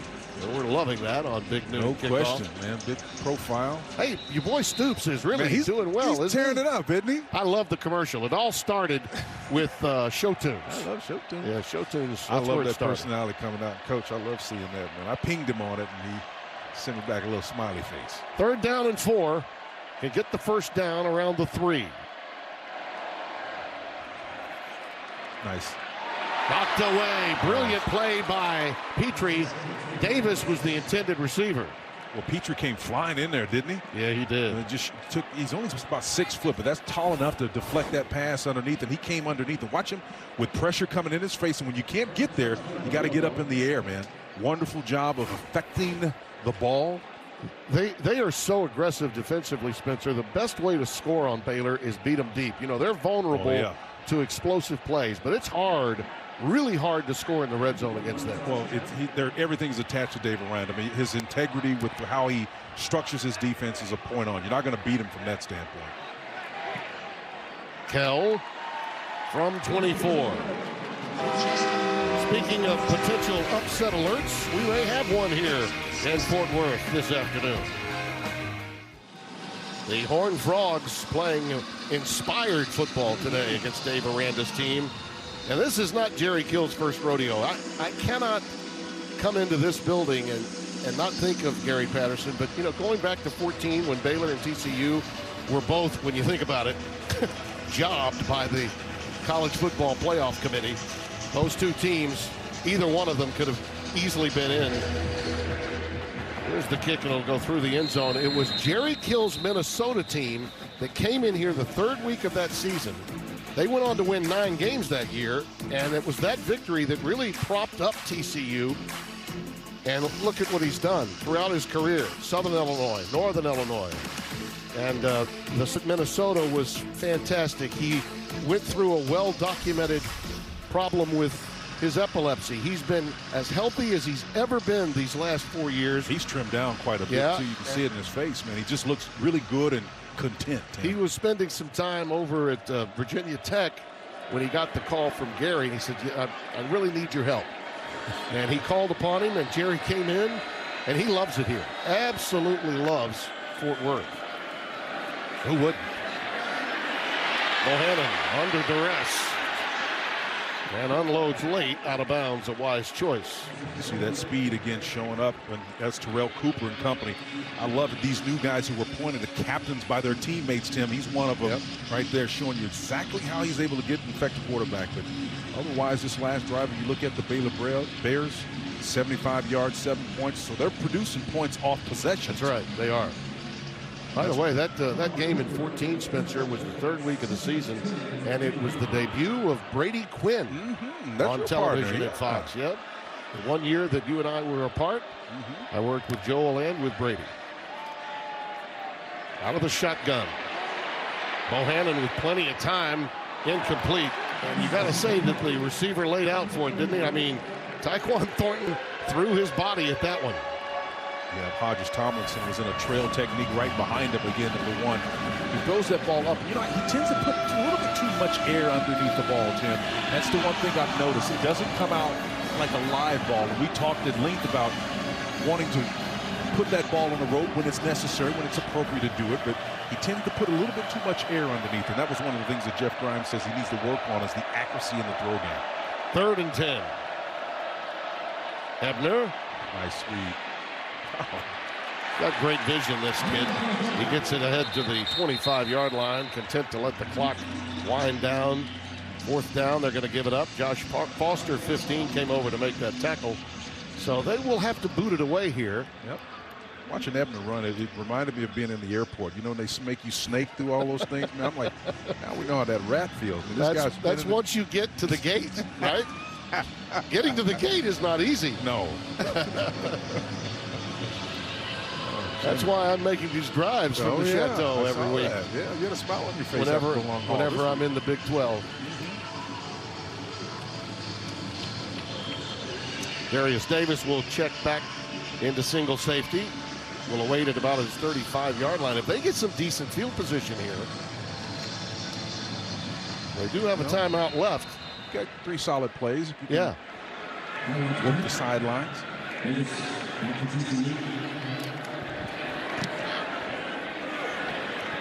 High spiral, he'll let it bound. And it'll be a great punt measuring a number of yards, and TCU might sit on it here. Well, we touched on how great friends these two guys are. Polar opposites, by the way. When Gary married, and it was within the last 20 years, it was Jerry that was his best man. That's Glasgow, by the way, the defensive coordinator, over his shoulder, one of the groomsmen, so close to Gary, Chad Glasgow. But he told us, and I thought he was very candid, he said, you know, Gary's going to do what Gary's going to do. He minced no words about that. He was as transparent as he could be. But I think that kind of trust, Spencer, is special. And he had a pretty good situation, as I mentioned, at Virginia Tech with the Beamers. And they had just gotten Fuentes. He said, you know what, I got to help Gary out. I'm going to come a-calling. And Patterson took good care of him. It took a lot to get him here, and it did. To Gary's credit, he ponied up and did what needed to be done. But, you know, a lot was at stake, as it turns out. Without question.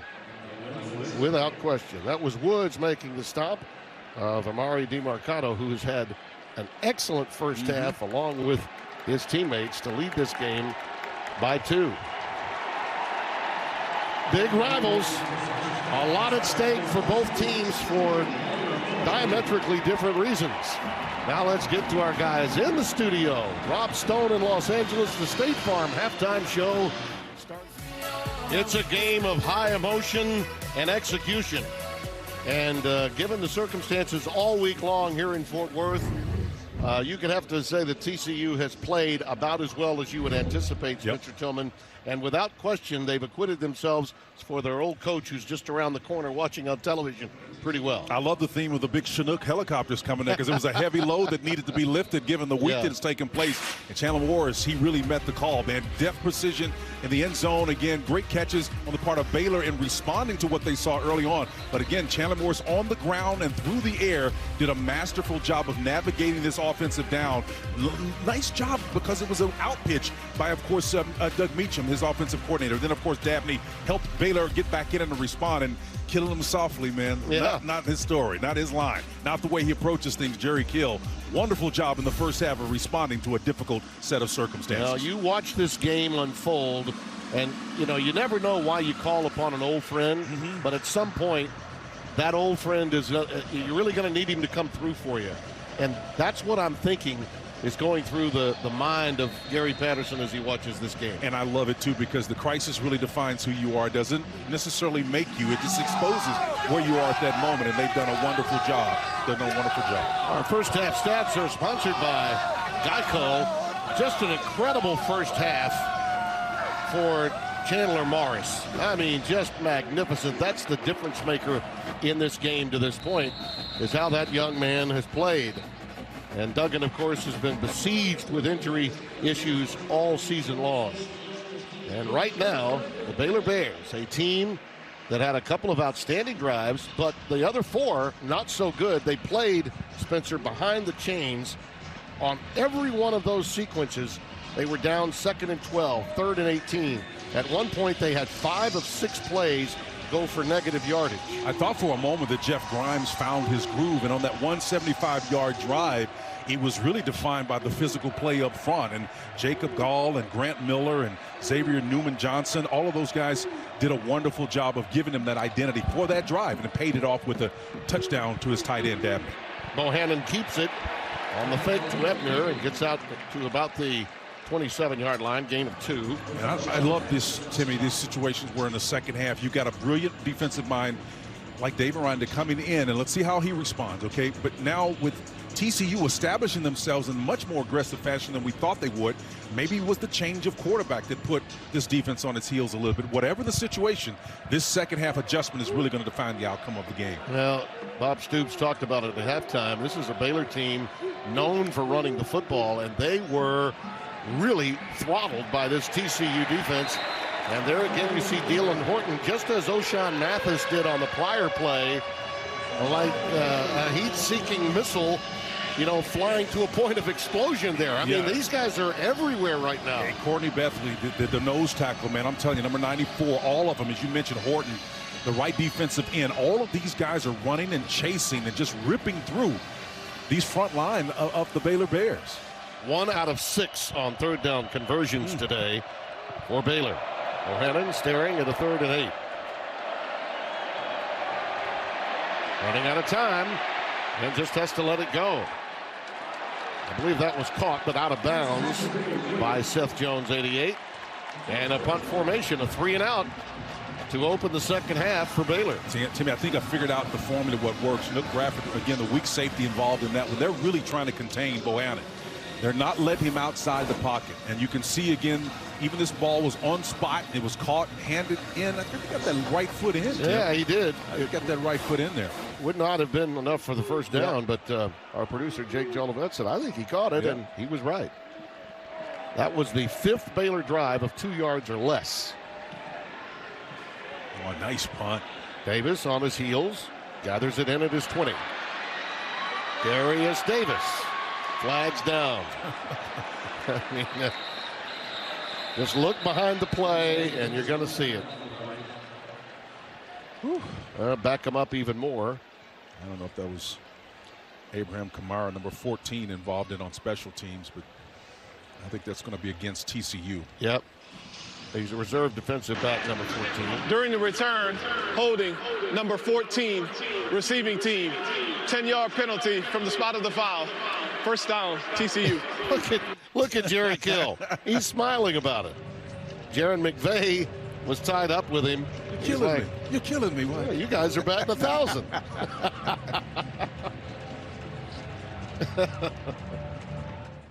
Here's the penalty, and you'll notice that McVay was on the receiving end of that hold, so it was a good call. And Jerry Kill happily told the officials that they got it right. That's called killing them softly. So 1st and 10. This is the first possession of the second half for the Horned Frogs. And that's Jaquarius Spivey, number 12, the reserve tight end. Christian Morgan making the stop. Very little, if anything, on that play. Look at those numbers on Morris in the first half. Just amazing what that kid did. And clearly, you know, Doug Meacham had this young man in mind. And when Duggan came out for warm-ups and just didn't have it, and as he said, we knew he had been nicked up and had not been healthy much of the year. We have not seen Sam Jackson as yet, and I doubt we will, given the way Chandler Morris has been playing. There's a lightning blitz off the edge. On 2nd and 10. Oh, he flipped it. How about that? A little deke.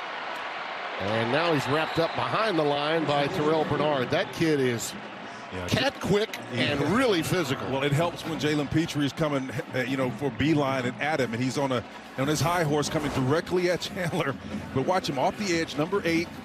He breaks down, and despite the fact Petrie commits, Chandler makes him miss to the outside. Just a great instinctive job of understanding where the defensive player was committing his leverage, and he walks outside of it. And that's just really being fluid in your quarterback play. How about the speed of Gabe Hall, 95, also tracking him down there for that defensive end spot. They got some size and some speed up front. Inside game here. Let's see if it works. 3rd and 10, and it's caught. I just love the way this kid places the ball between zone coverage, man. Downfield. I've not seen him place the ball in a position that disadvantages the receiver. In other words, it's going to split the equal distance between either defender. And markers go down as they go tempo. A lot of times that'll happen when you're trying to go fast. You get a false start. We've had several of those today for TCU.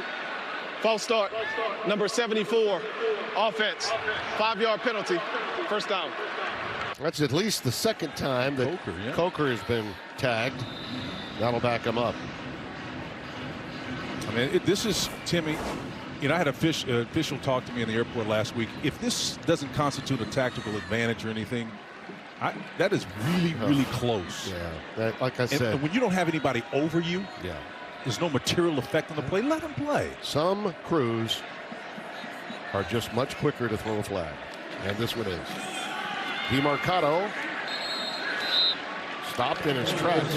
Again, Dylan Doyle, number 5, right there. That young man just quietly goes about getting double-digit tackles, about 8 or 9 solos every time out. He had 15 against Oklahoma State last year. And the rally cry is stop the run and have some fun. And that's what that young man does. Dylan Doyle. 2nd and 15. He's a late blitz and another flag. Yeah. Is it a free play? Over the middle, incomplete. Quincy Brown was hammered by Christian Morgan, number 4. Crowd felt he might have gotten there a little soon, but there's a marker down back at the line of scrimmage anyway. Yeah, that was zone coverage on the back end, but the infraction came way ahead of that, near at the quarterback, and you saw just they pulled up on the quarterback. So again, I don't think that's what infraction is. I mean, it was incidental or contact early, no question. But illegal that's motion, not where the penalty is. Number 4, offense. The player was moving towards the ball at the snap. The penalty is declined. It's 3rd down. Again, a penalty. Again, a penalty that was nowhere near where the play was taking place. You seen what was it? Les Miserables, Inspector Javert. He was committed to justice. I mean, if the play is away from you, keep the rag in your pocket if it has no material difference in the outcome of the game. On 3rd and 15, here's another one. Another flag at the 33-yard line. The catch is made by Quentin Johnson. And again, we will have another conference over the flag that is down at the 22-yard line. Here's the previous penalty. Take a look at this. We'll await word. Personal foul. Inside receiver. Illegal hands to the face. Number 90, defense. The 15-yard penalty will be added to the end of the play. It's an automatic first down. Number 79 may remain in the game since his helmet came off due to foul. I'm still trying to figure out what happened on the replay that we showed. I mean, the current one is another issue. A hand to the face, and there's not an official I've ever met in any sport that ever wants to hear the terms makeup call. You never want to hear that. But, I mean, there are times when it smacks of it. 10 on the catch, 15 on the penalty, so a gain of 25 yards on that last play. And DeMarcado takes it ahead, and another flag thrown by the referee. 4 plays in a row now. Holding, number 69, offense, 10-yard penalty, first down. That's Coy McMillan, and Kill is losing it again. And, I don't blame him. 6'4", 304 pounds out of Abilene. Tim, I'm not quite sure as an interior lineman what you're looking at, but here's It's a double team. First of all, the players. Well, I see the hold. The right hand, definitely no question was a hold. No question about it. Again, it's just the mere fact that we've had so many in succession. Game has no rhythm. Yeah, it's like a crying wolf kind of thing. You know, when you do get an infraction that affects the play, then you got to call it. If you miss that, it's a problem. 25 flags altogether thrown today. Wow. That's Tay Barber. And another flag comes down. And now the fans are really on him. And a second flag comes down as well. I mean, at this point, I don't think this is the at this point, the teams are inconsequential. Ineligible player downfield on the pass. Number 79, offense, 5-yard penalty, first down. So let's talk about this. Who do you indict? Do you indict the sloppy play of the team, or we're being overzealous? Is it a mix of the two? You know, I think it's a mix of the two. It's a mix of the two. We don't want to necessarily. Absolutely, it's a mix of the two. It's the mix of the two, but it ultimately makes the officials look bad in this situation. Well, they become the focus as opposed to the teams. And the teams cannot get any traction or tempo to their game. Yep. It works against both teams, but they also need to stop committing infractions. There's a late blitz here, pressure. Incomplete. And that's the first play without a flag in 7 plays from scrimmage. And notice that it was an execution issue on the play. And again, you cannot get flow and traction when you have these interruptions that are disrupting the normal flow and pace of the game. Brown was the intended receiver. Petrie was in coverage. Every quarterback I know has an internal clock, the pace and tempo of how things work. Even when you're speeding up, Tim, it's going to be between 7 and 9 seconds if you're going pace and tempo for tactical purposes, but almost between 28 and 30 seconds otherwise. You just can't get continuity that way. Here comes late pressure inside. And nice the shallow cross underneath, and it is caught. That's Blake Noel, number 87, redshirt freshman. Tejada is behind him in trail technique, and this is where the quarterback Morris excels. When guys are on the run, he throws you open exceptionally well, and he also throws well against zone coverage too. We've noted the deft precision he has against zone. He's showing you that in man on that last play. Now taking a little time out to figure out where his best option is. Love the switch route in the slot right now. Turn that into an out route. If he can make that throw, he's got it right now. 3rd down and 13. There you especially got it on the blitz. Hit that slot receiver. Bernard coming. You got him. There it is. Inside the 30. Tay Barber at the 26. Nice job. Well, good call on your part, partner. Yep. Well, it's wonderful to see this guy connect his head and his abilities and his decisions all together. When that happens, big plays happen. DeMarcado on the stretch play. Stretching him out.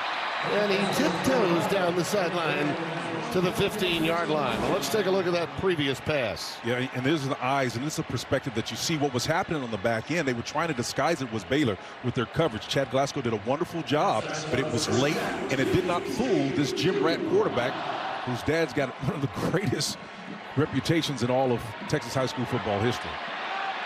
Morris inside the 5. Bernard made the stop. Well, Ron Roberts has got to be thinking, the Baylor defensive coordinator, we got to do something to slow down this Chandler Morris juggernaut here. I mean, he is absolutely carving that zone apart. And remember this, you talk about Ron Roberts, this is an Aranda. The teams tend to take on the personality of the head coach, who's a defensive guy here. Let me tell you something, there are a few that prepare defenses quite like Dave Aranda does. But this team, with this quarterback under play, a nice little out pitch by Doug Meacham, the offensive coordinator, has given Baylor fits. 1st and goal. Morris. There it is. Wow. Crossing pattern. Touchdown. D'Annunzio.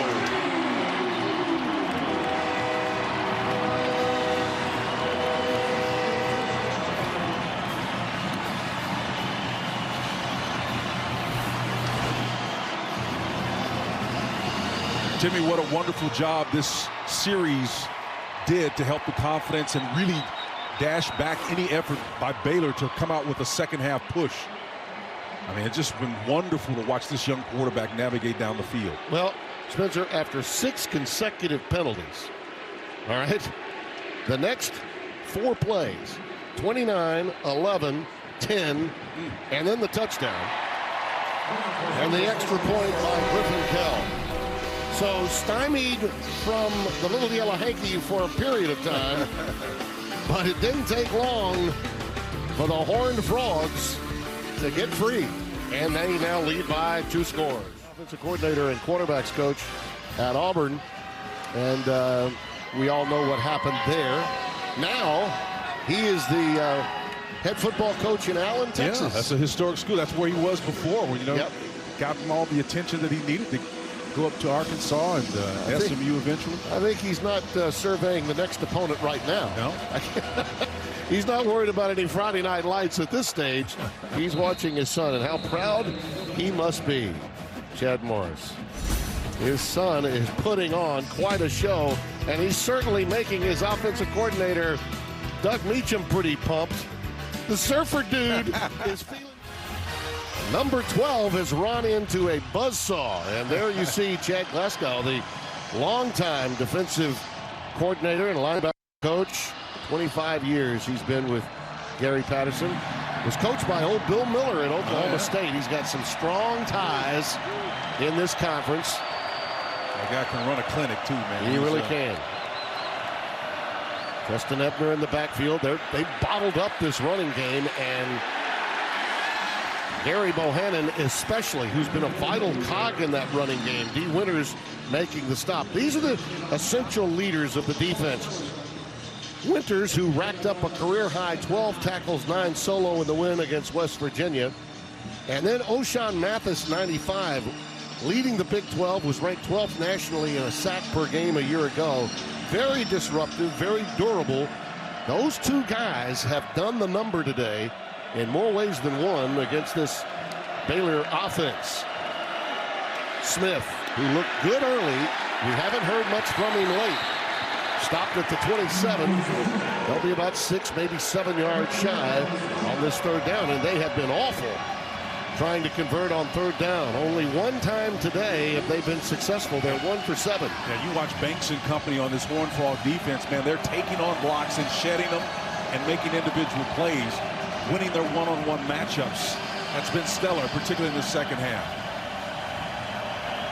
All right, let's see what they've got. Trips formation here. Got a max protection look. Both backs in the backfield. Let's see if they get them out. Scat protection. That means free of blocking responsibility. Smith cuts it back up. Beautifully done. He could go. That was a touchdown-saving shoestring tackle right there by Nook Bradford, 28.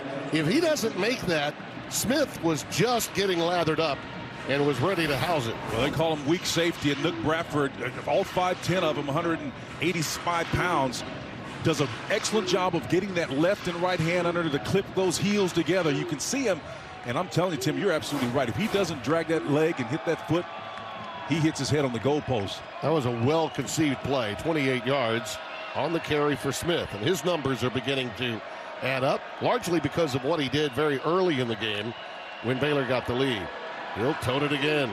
Runs into a TCU wall there, courtesy D. Winters, as advertised. Young man from Brenham, Texas, Burton High School, makes the play. He's got 10 carries right now for 98 yards, does Abram Smith. You can bet he's going to get his.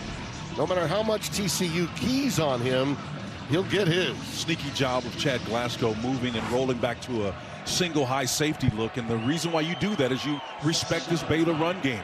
Put more bodies around the line of scrimmage so you can contend with it. So far they have. 2nd and 9 for Bohannon. Play action. He's looking for a deep shot right here. He's going for Thornton. He's got it. Touchdown. Marker down at the 28-yard line. So hold everything. That Little Yellow Hanky is down on the field. Holding, number 1, defense. The penalty is declined. The result of the play is a touchdown. So Tre'Vius Tomlinson, that's Hodges Tomlinson, was the guilty party, so it is a touchdown. I'm wondering if he went down before he got in, and I think he did. That should be brought back. Down. That should be on the 1 foot line, Tim, or thereabouts. The signal for touchdown, by the way, was given, ladies and gentlemen. It was given. They're going to look at it again. So. It was given, but upon further review, he rolled into the end zone. He was down prior to getting there. And remember, just as was the case in that Packers game with the Chiefs a couple of weeks ago on a Thursday night, there's no way when your body's turned that way that you can't be down and the ball not have crossed the plane. There's no way Let's take a look at the route. Here's an inside route, and he does a nice job of keeping that vertical as skinny as he possibly can. He was going to the hard post, but that ball was thrown more of a vertical that pulled him back up and actually put him in a position to make the play. It'll be first down Baylor at the 1-yard line. Okay, you can't get anything past Jack McDonald. An outstanding review man in college football. Does a wonderful job, and anytime he gets involved, he has great credibility with guys like us that are out there looking at these plays and wondering whether, in fact, a score was made. The touchdown signal was given, but wipe it off. It's first and goal. Let's see what Baylor does. Smith, the setback out of the shotgun. Run it to the left side. Timmy should, anyway. Just ran Stone right into the teeth. Right at the 2. They ran right into the teeth of the front. You know, to me, that screamed to the left side because of the uncovered guard play. And I was almost sure that Bohannon would take it and call his number like he did so many times when they were successful running this play. Yeah. I watched this play a dozen times or more, and he's going to run that to the left every single time. Well, that's what he did against Texas to help him win the game a week ago. So now it's second and goal at the 2. And they're going to go trips to the top of your screen. Smith in motion. There's no weakness on the front now. Well, the left side. Inside zone. Smith. He barely got it. I don't know if he did. No, I don't think they're going to signal it. He's about a half-yard shy. And a marker down up at the top. Around the 2-yard line, there's a flag where the receivers would be. Side judge or head linesman threw it. Which might indicate procedure. Offside, number 20, defense. The player was lined up in the neutral zone. Half the distance to the goal, second down. That's LaKendrick Van Zant. Now, did he get in? Well, that should be a touchdown. You think so? I thought so, yeah. I thought his elbow was down. Maybe the ball is further down. I thought he was in. Remember, it only has to cross the plane. Sure. They're going to look at it. You know, irrespective of what they come up with, you ran the ball right into the teeth of the front. Yeah. And that's the challenge I have. When Bohannon's been around long enough, and David Aranda, being a defensive mind, he understands how to play the numbers game. Right. And you run away from it. The previous play is under review to determine if the runner was beyond the goal line when the play was over. Tim, your contention is his elbow was down, but yet the tip of the ball was past the goal line. The ball had already crossed the plane while his elbow was airborne. So it should be a touchdown. You know, I'll never call it until I see the signal. But that was a touchdown, no question about it. Let's see. That left hand, by the way, can go down. That left hand can go down for leverage. The right hand with the ball, you cross the plane and it's touchdown. It's bang, bang, that's for sure. Yep. Mr. Pereira might be able to help us. Paging Mr. Pereira. I'll tell you, the most popular name in football now is Jack McDonald. I mean, this is this is review number 5 that we've had in this game, along with all the penalties. It's been a tough game in terms of flow. The question is, was the arm down? It looks to us like the ball had broken the plane before the forearm hit down. That was the you agree? So you first agree? Thing to hit, yeah. Yeah. So you just watch the forearm. There's no knees. The left hand doesn't put you down. So it's just a question of when that arm goes down, hits the ground, has the ball broken the plane, like you say, Tim. Just the tip of the ball has to break the plane. And even though there's not a shot right down the line, to me, you have enough to piece together to say that I feel like, at least, that it's broken the plane. Let's get the call After review, here. The ruling on the field of the runner short of the goal line stands. Wow. The penalty for offside will still be enforced half the distance to the goal. It's second down. Well, let's say Jack McDonald's not that popular anymore in my book. Well, that's the first time I've disagreed with Jack. I thought that had to be a touchdown. Well, I heard what Mike said clearly, but when you use the phrase, Mike, piece together, I'm not sure if they have the latitude to do that. Here's Doyle, the lone setback, number 5, and they go the other way, and it's Ebner, and he's got the touchdown. Doyle came in as the lone back, and then they had a lot of people thinking about up the gut, and then they come with some misdirection to Treston Ebner to get it into the end zone. Really well done here. Watch that. Well, it's a nice little handoff. It's clean. He gets the ball seated properly, and he eventually gets it in there. Got that left foot clearly into the ball across. No question on that one. I tell you, it wasn't easy, though, to get in, was it? No, it wasn't, but they made it so hard. The Horned Frogs defense made them earn it. And the extra point is good. So a field goal now would give Baylor the lead. Ebner's first rushing touchdown this year, the 8th of his career.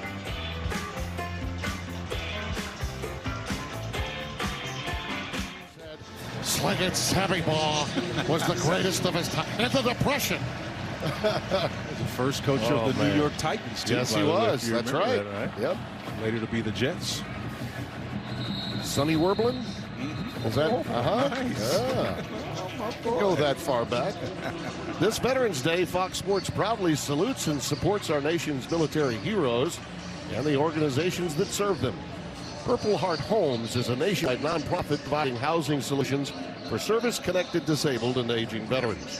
For more information, visit purplehearthomesusa.org. I will not miss Fox NFL Sunday tomorrow from Annapolis. That will be some show. Always is. You know how much Kurt Menefee and the guys look forward to being on site for that. They have some of those CH-47 Chinook helicopters. That's all I want to see. Yeah. I want to see those. Right. Those are sweet. Little trickery here. Nice. Morris looking deep. The over. He's got it. It's a one-handed catch by Quentin Johnson. Hello. How do you do?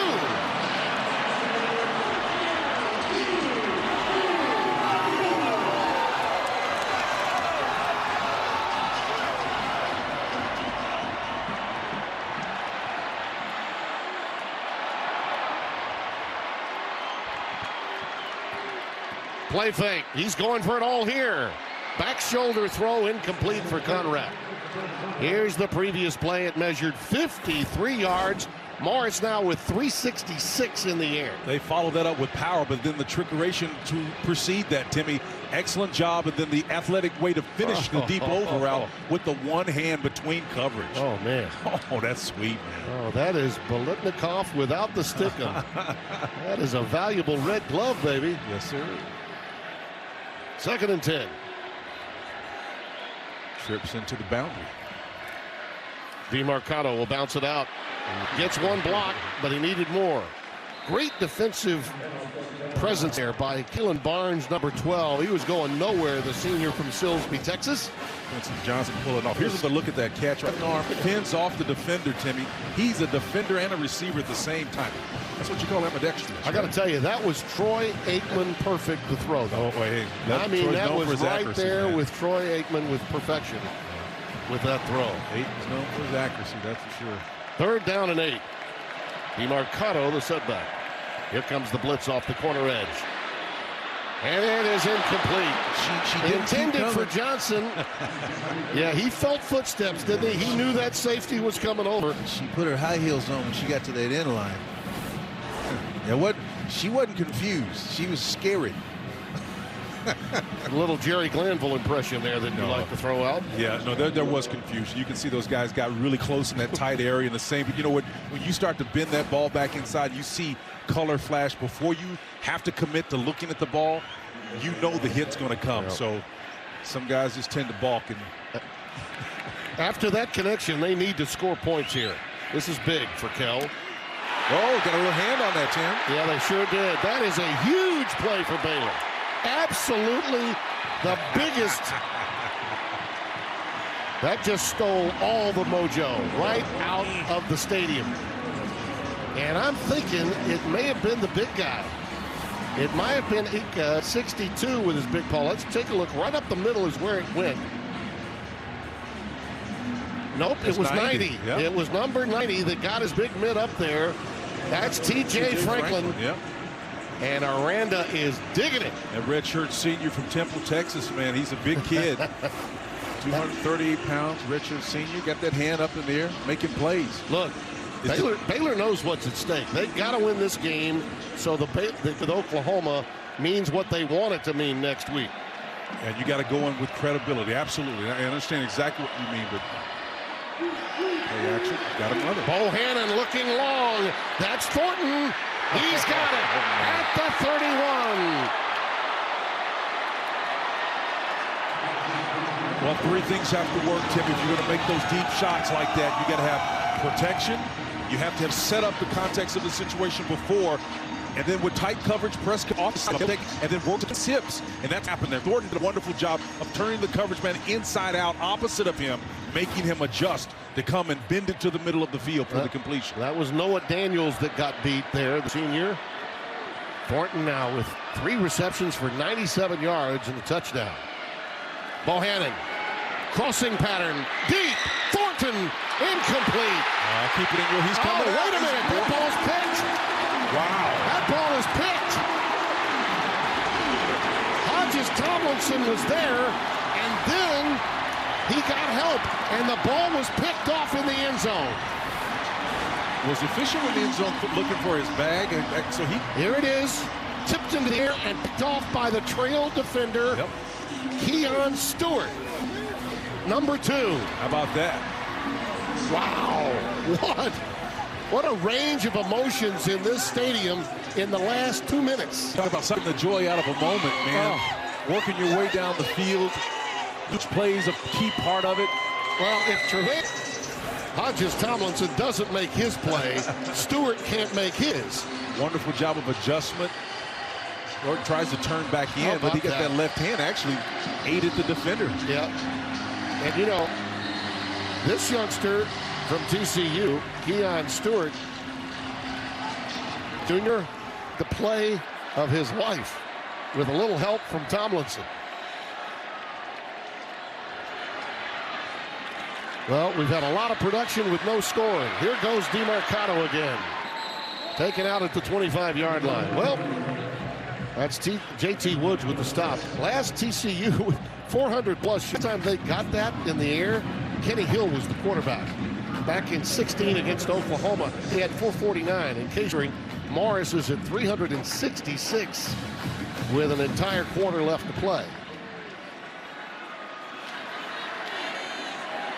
I mean, I am amazed at the performance of this young man. I knew Chad had a quality quarterback that was in Oklahoma that transferred, but this hidden gem was saved for a matchup that was very important. The leadership he's showing right now, too. I mean, his whole countenance, his body work, his language, his command of what he's asking to do. Remember, this offense was not playing well coming into this matchup, Tim. DeMarcado caught that one, got the first down. Nice. What great defense. Tremendous move by Petrie. He smelled that one right away. Sure did. Stopped them in their tracks as Tay Barber hauled that one in. He was met immediately. No gain. Petrie split that coverage, but again, your quarterback matching with energy. Outstanding quarter. Yeah, just enjoy this setting, folks. It's been unreal. Touchdowns hard to come by. Big plays all over the place. A little pa-boom and the kicking game to go with it. Take a look at our teamcomparable.com. Man, what an incredible third quarter. You would think that the lead would be larger given the numbers, Spencer. TCU's outplayed Baylor, no doubt about it. But the lead is but 2. That pass in the dirt, a little low for Darius Davis. The Baylor team, they all 3 levels. You know, special teams comes into play. They get the block kick, which really helps them. A 5-point spread would be much larger the way these defenses have played when inside their own red zones. You know, I'm just impressed with the overall continuity. Again, there's been a lot of flight, question about it.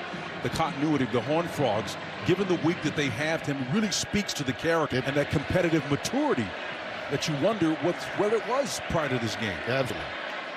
Morris. Got to feel that. In trouble, but gets away. Needs help. Lets it fly, and it's caught. Quincy Brown. What an incredible play by Chandler Morris. I'm only comparing the outcome, not the person.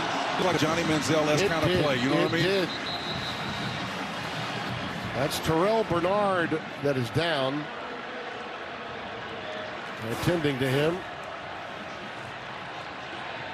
And he's way back at about the 38-yard line. Way back up the field. There he is.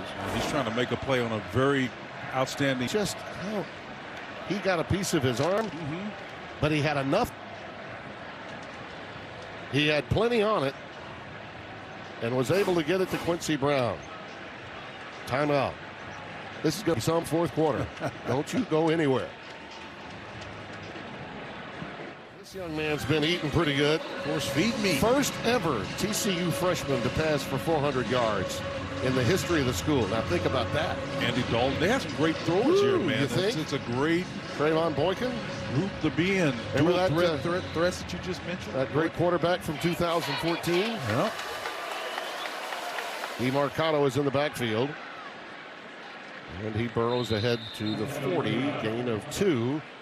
It'll be second down and 8 yards to go. 476 total yards of offense, 400 of it in the air, credited to Morris. He's also gotten a lot of it on the ground to go with it. Wow, what a great play. How about that defensive penetration? All over the place is Jalen Petrie. This guy is everywhere out of Stafford, Texas. In this season, 44 tackles, 9.5 tackles for losses, 2 sacks, 2 picks. This is what we're playing on the other side of the ball. Watch him sneak up in the little corner slot blitz, sneak in the backfield. Tough to get an angle on this guy. He's like a Petri dish. He's growing. You don't see him, man. He's all over the place. Third down and 12. So for the first time in a while, TCU behind the sticks. Baylor playing a 2 deep safety look. Still showing pressure late. Stepped into that one, and it's complete to Quincy Brown. First down.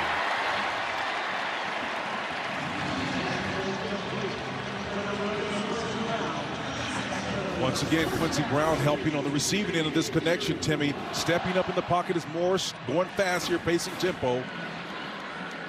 DeMarcado carrying some bears with him. I mean, you know what this reminds me of is, to use the metaphor of boxing, Doug Meacham is letting the hands go right now. He's working the middle of the field, stressing every part of it vertically on deep passes, the boundary, total and complete. That guy right there is surfing right now offensively. Great play selection right now, putting pressure on this Baylor defense. Great choice of words there, surfing. I like that. You bet. Second and 5. Most yards this year versus Baylor. 485. They're right there on the precipice of it. Here we go. Morris, plenty of green grass. Chad's son is putting on a show. All of Allen, Texas. You think they're going to be talking to him on Monday? Hey, coach, how about your boy? 13 yards for Chandler Morris. Letting those hands flow, man. 4 wides, 4 verts. Let's see if they run it. DeMarcado again, great penetration again by the same man, Jalen Petrie. And I think he upset him. Yeah, he hyperextended his leg when he made that play. I think it may be just a Charlie horse. Yeah, we can hope that, but he's been out there for a lot of downs, and it looked as though he hyperextended it. Let's hope it's nothing more serious than that. Well, he had fully recovered from the previous injury, so that part of it not impacting. But when you're playing on the other side of the ball here, it looked like he drove his knee into the ground. That's what it looked like to me. Drove that knee into the ground, but right there it stiffens up as though, it could be. He's going to be fine. Yeah, I think he got to shake that off. Yep. As long as you don't get hit laterally get from some the liquids. side. Get some liquids over there, young man. Scrape him up and bring him on the sideline. Let her. It's another old Glanville line of yours. Scrape him off the tarmac. Petrie today, by the way, 3 tackles for losses, 6 tackles, 3 pass breakups, and a forced fumble. I mean, that's just a typical day at the office for Jalen. This tells you something. That shot you just saw there. Look at here's the previous play, Tim. The ability to step up, feel He's got those eyes upfield and protects the ball and goes to get as much as he possibly can. But the attitude of this Horned Frog team on the sideline tells me something about him. Look at that! Wide open touchdown! Quentin Johnson again!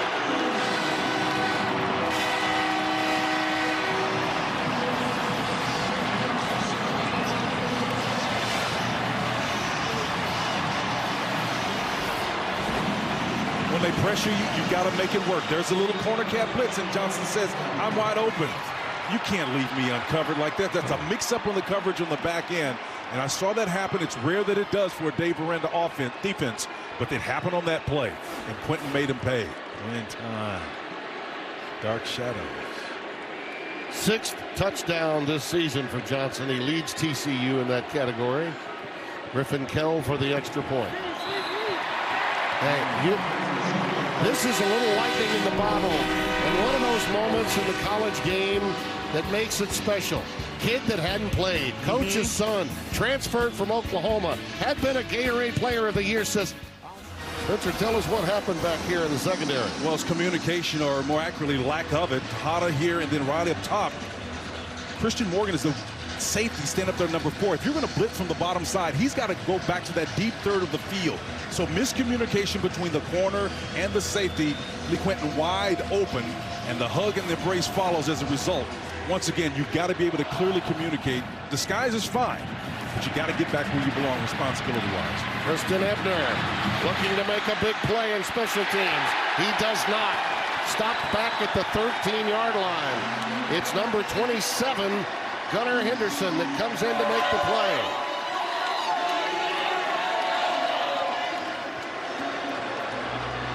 That's a young man that is a freshman, going to play some wide receiver perhaps before the day is done, but he just got a nice film room opportunity for Monday. Put this in perspective, Spencer. Chandler Morris in his first career start, 475 total yards, 431 passing, 2 touchdowns, 44 yards rushing. He leads TCU in rushing today as well. Put that in perspective in the first start you've ever had as a freshman.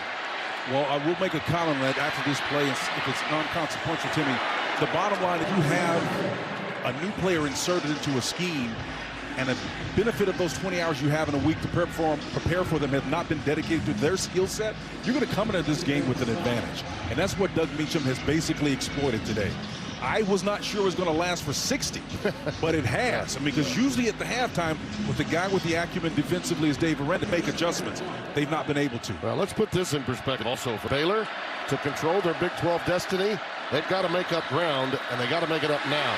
Pressure, and the pass underneath to the tight end Sims will go for minus yardage as the Horned Frogs continue to bring the heat. And don't beat me up, you Baylor fans out there, but here's one thing that I've noticed as an analyst. I don't think Bohannon is as quick and nimble as I thought he looked on tape. I mean, to me, on power stuff, he's perfect. He's fine. But the elusiveness is something that I thought he had more of. And maybe it's just the fact that you're playing a Gary Patterson personnel-equipped defense that tends to be undersized and they fly around a lot. O'Shawn Mathis was all over him with that pressure. Quick pitch. Throwback. Now they look for the big play. Thornton, he's got the first down out to the 44. Well, and this time Jeff Grimes, the offensive coordinator, pulls one out of his hat. And I will tell you, that could have been worse. But for the speed and the ability to penetrate, he did it under duress. He got it out there, but he never got a chance to get his platform set and get enough air underneath it so Thornton could take it more. Yeah. So they possibly could have been, a touchdown. No easily. Question. No question. From the 43. First down. Ebner out to midfield. Dylan Horton, number 98, credited with the tackle.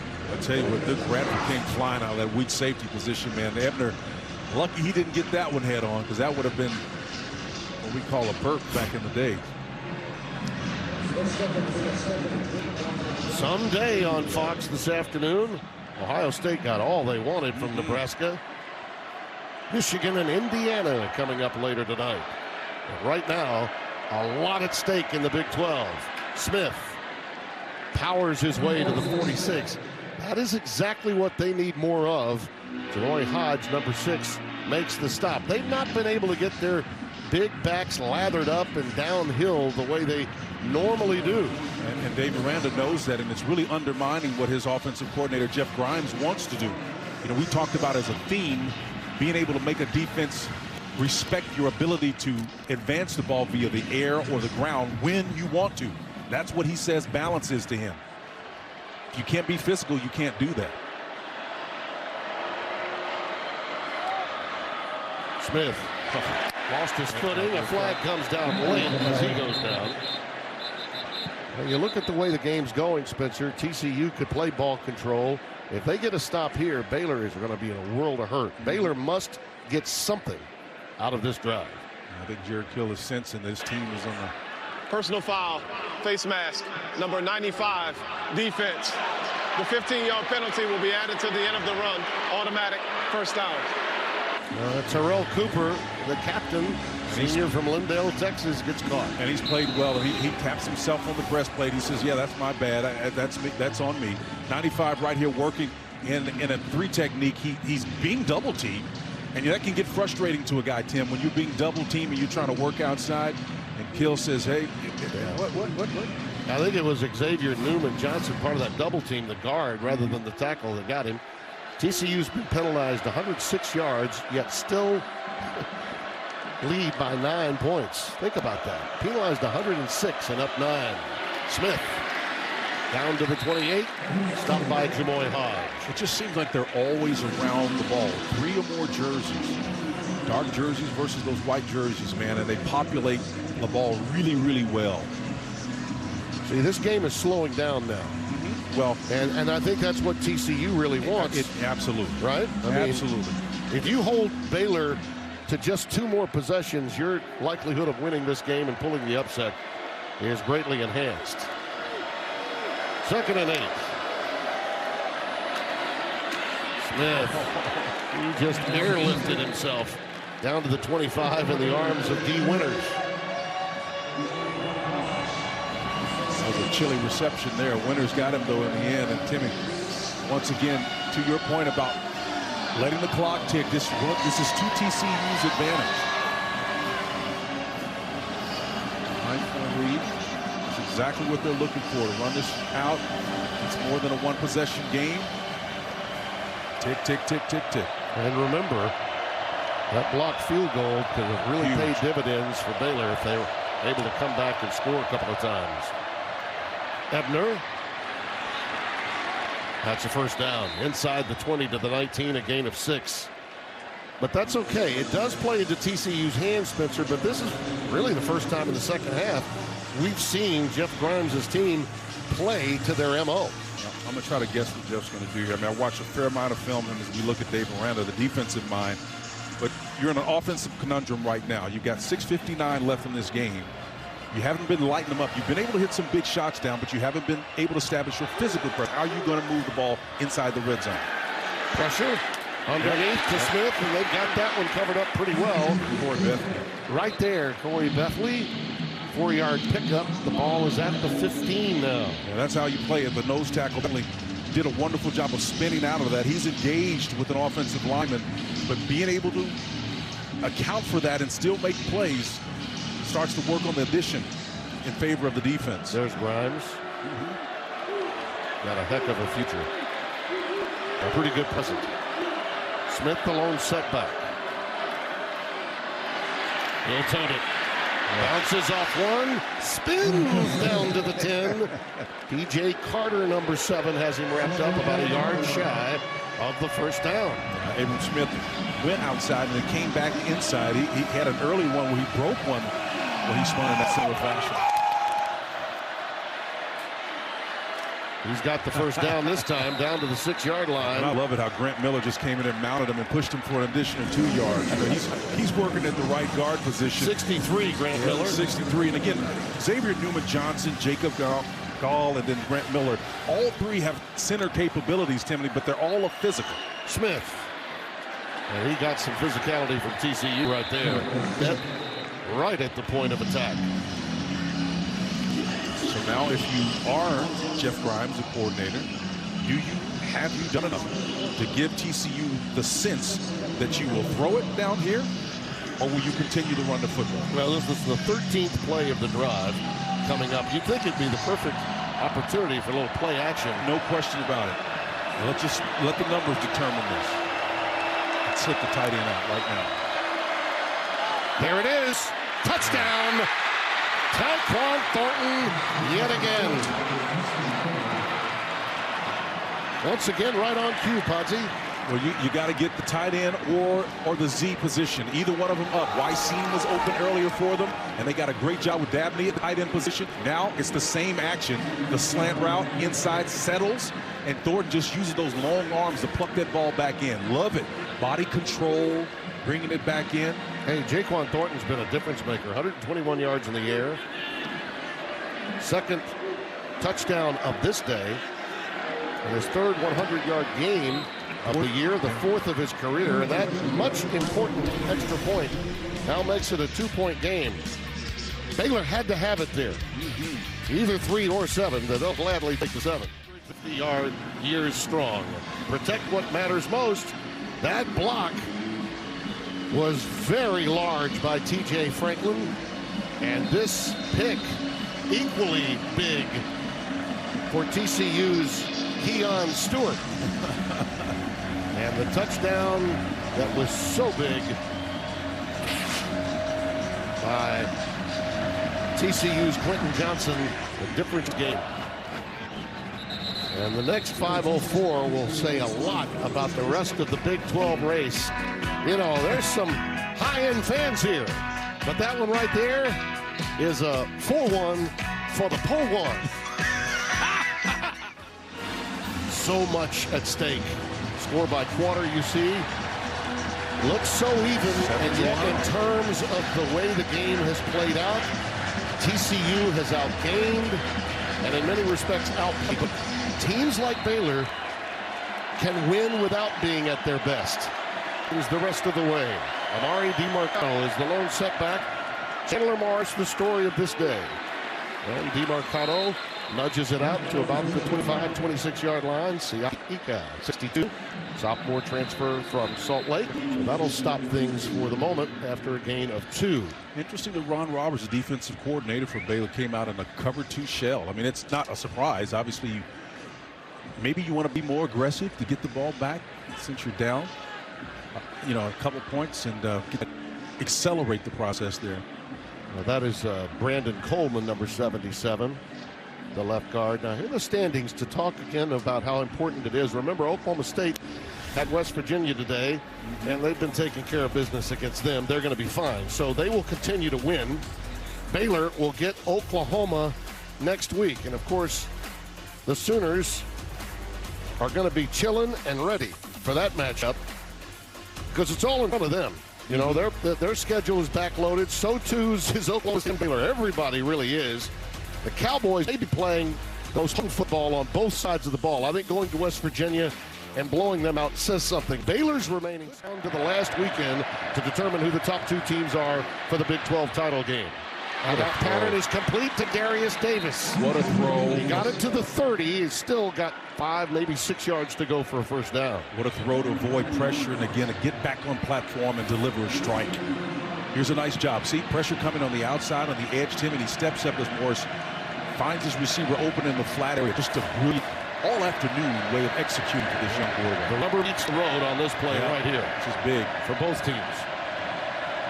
Look at the variety of receivers. 10 different receivers. Morris underneath, crossing pattern complete. It's Quentin Johnson right on cue. It is cue down to the 40. Well, the last words coming to mind as Quentin limps up is Doug Meacham, the coordinator, saying, I said, Coach, what's the most important? Winning the one-on-one battles. We've got to win them. And here's an example of it. Putting a defender in your hip pocket and understanding where the sticks are and extending the opportunity to put a cap on this one. 461 yards passing. Came up gingerly on that ankle, but he was trying to run it out. You know he wants to get back in there. 44 rushing yards, 461 in the air, 505 total yards. Should come back and for run. Morris. DiMarcano, and once again, Terrell Bernard. He and Jalen Petrie have just been jamming up that left-hand side whenever they've tried to get something going on a first down play. Watch Bernard off the ball. Watch him knife in underneath the stand-up guy on the outside, playing with leverage. And it gives him the latitude to do that as long as he knows he's got a big guy outside of him that's not going to allow someone to break that perimeter. There's Ron Roberts here. The clock going tick, tick, tick, tick, tick, tick, tick.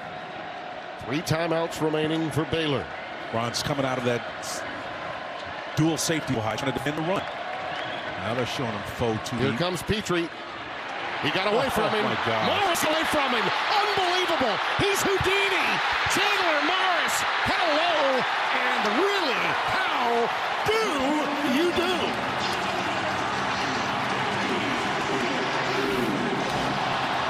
There's no script for this, Timmy. Broken play.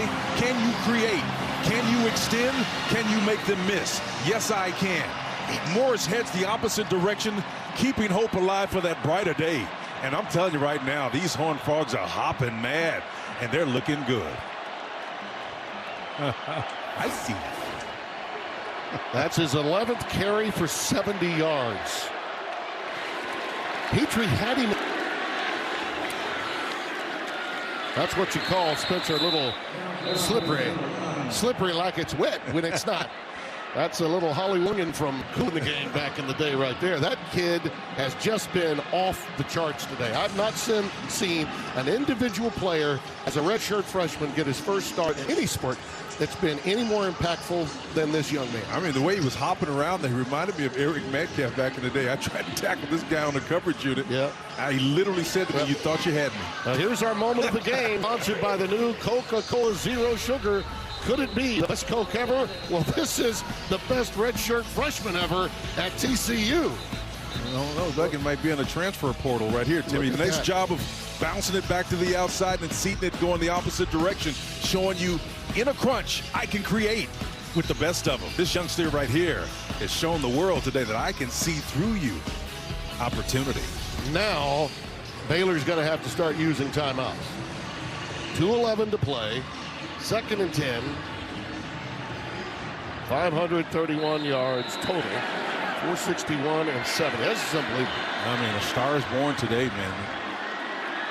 DeMarcado dots the I. Play fake for Johnson.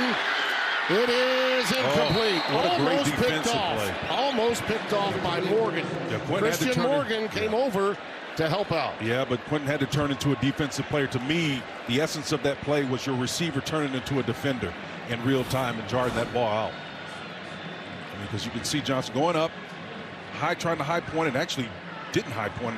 Basket catch it.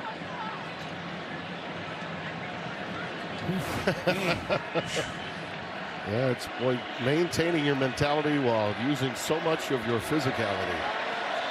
DeMarcado now in the backfield, 3rd and 10. Well, they're going to have all their timeouts if they can get a stop. DeMarcado trying to get some push, and they get it down to the 16-yard line. And they can use a little bit more clock. Timeout, and we'll take one with them. 2:01 left. We will see what transpires in a vital game. A great teammate, working with his freshman Chandler Morris. He couldn't go today, and Spencer, you got to take the 3 here. Absolutely have to. But you had one blocked earlier, and you have to be mindful of that push up the middle. Baylor's so good in teams. They're going to line this one up. 34 yards. Is there anybody on that left side can find some timing? And hit the field goal. No. The upright, unkind. Ouch.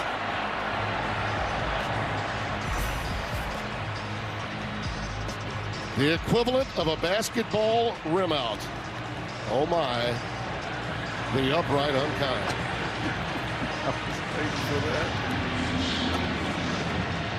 And the doors are now open for Baylor, and they have all their timeouts. And that's killing. You know, I felt, Spencer, that the confidence had to be shaken for Kell after having one block, and he may have rushed it just enough to pull it.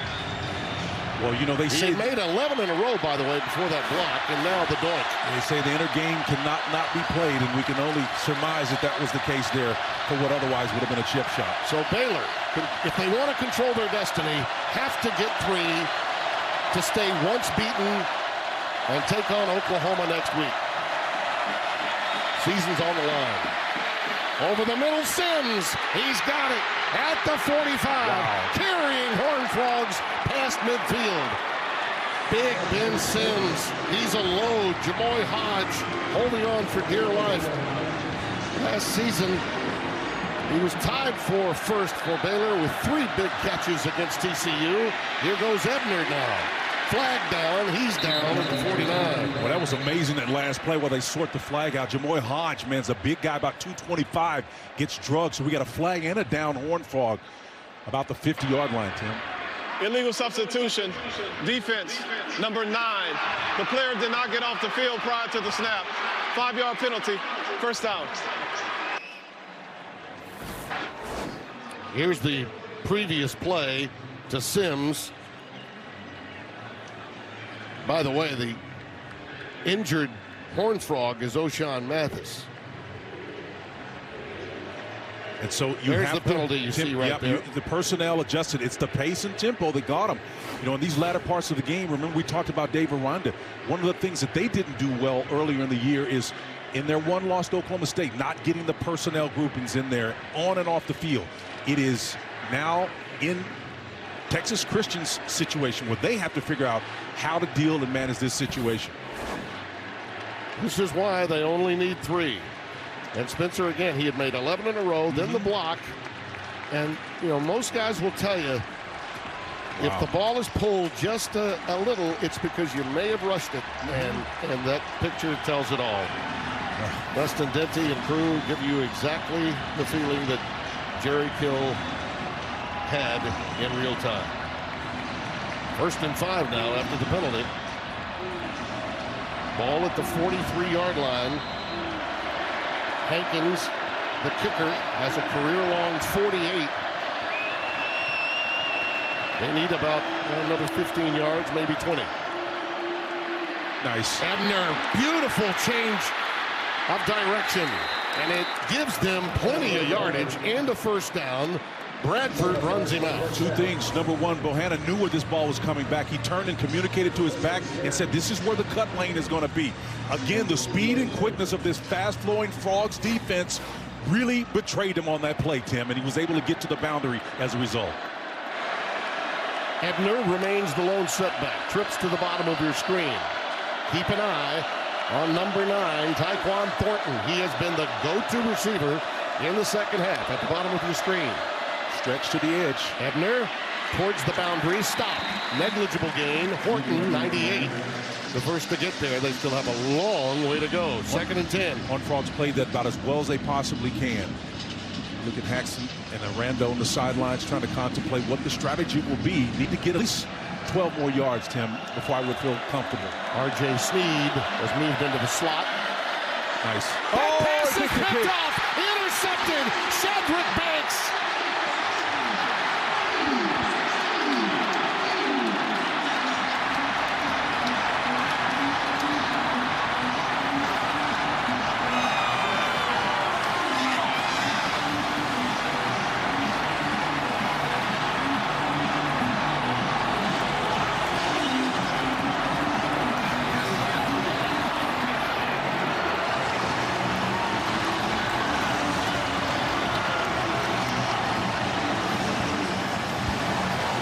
At him all the way through that, Spencer, and Shad Banks, the transfer from Texas A&M, scooped it out.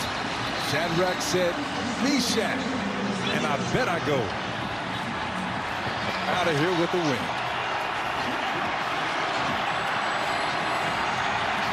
This is one big, deep breath, an exhale from a fan base and a community that's been through so much emotion all week long.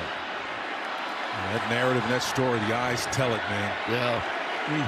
Gary Bohannon. Tim, I said before this game started it was going to be a master's class no matter what the outcome is. Yeah. And that's another stepping stone of learning for Baylor and for Bohannon as a quarterback. No doubt about that. And the time of all this and the emotions of all this were where they were.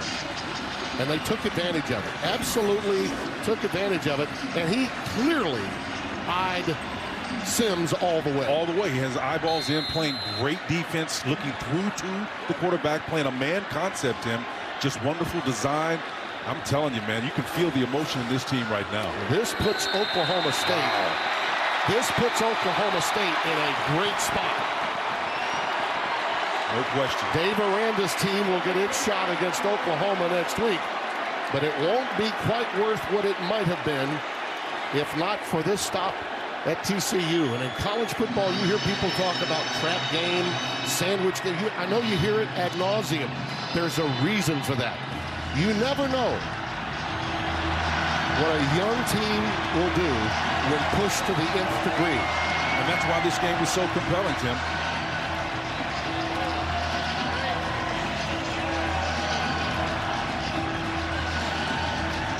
Jerry Kill is going to get a spill here. He's going to get a spill.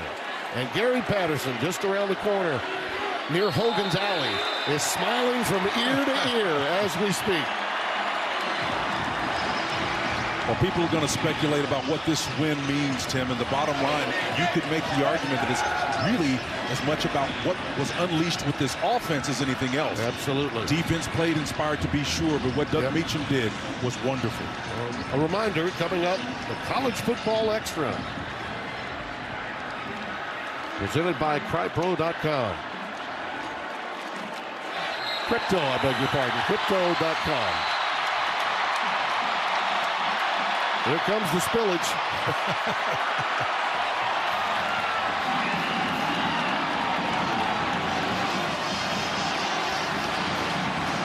They can't get to him because Jerry is too moxie.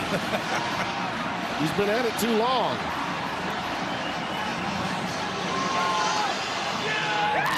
Oh, looks like they got the wrong guy got spilled.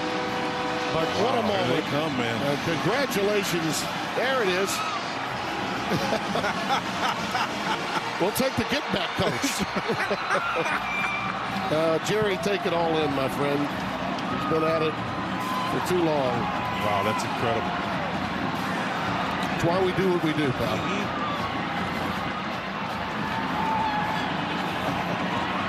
You can put those yellow ropes away. That ain't going to work.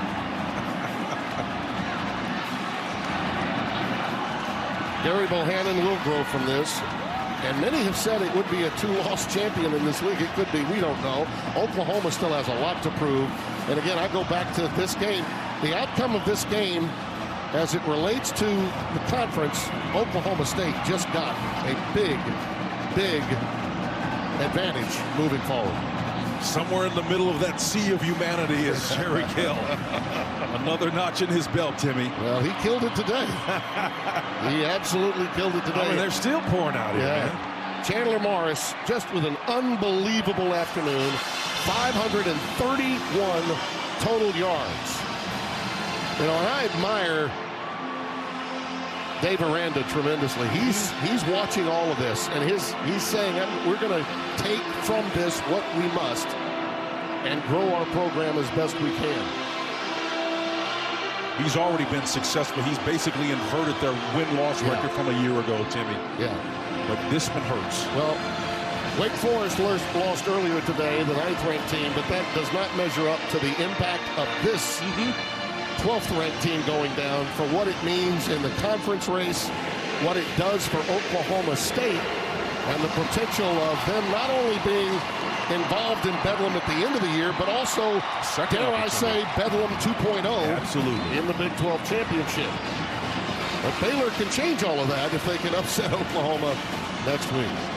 It was special, partner. It was wonderful, man. I just thoroughly enjoyed the lesson we had. It was a master's class in leadership. Thanks to all of our crew, our producer, Jake Jolivet, director, Dustin Dente. Incredible work by Scott Alexander, our content coordinator, as well as our liaison, Sean Wiggins, and my spotter, Brett Bender. For all of them and our entire crew, Tim Brando saying so long. Our final TCU 30-20.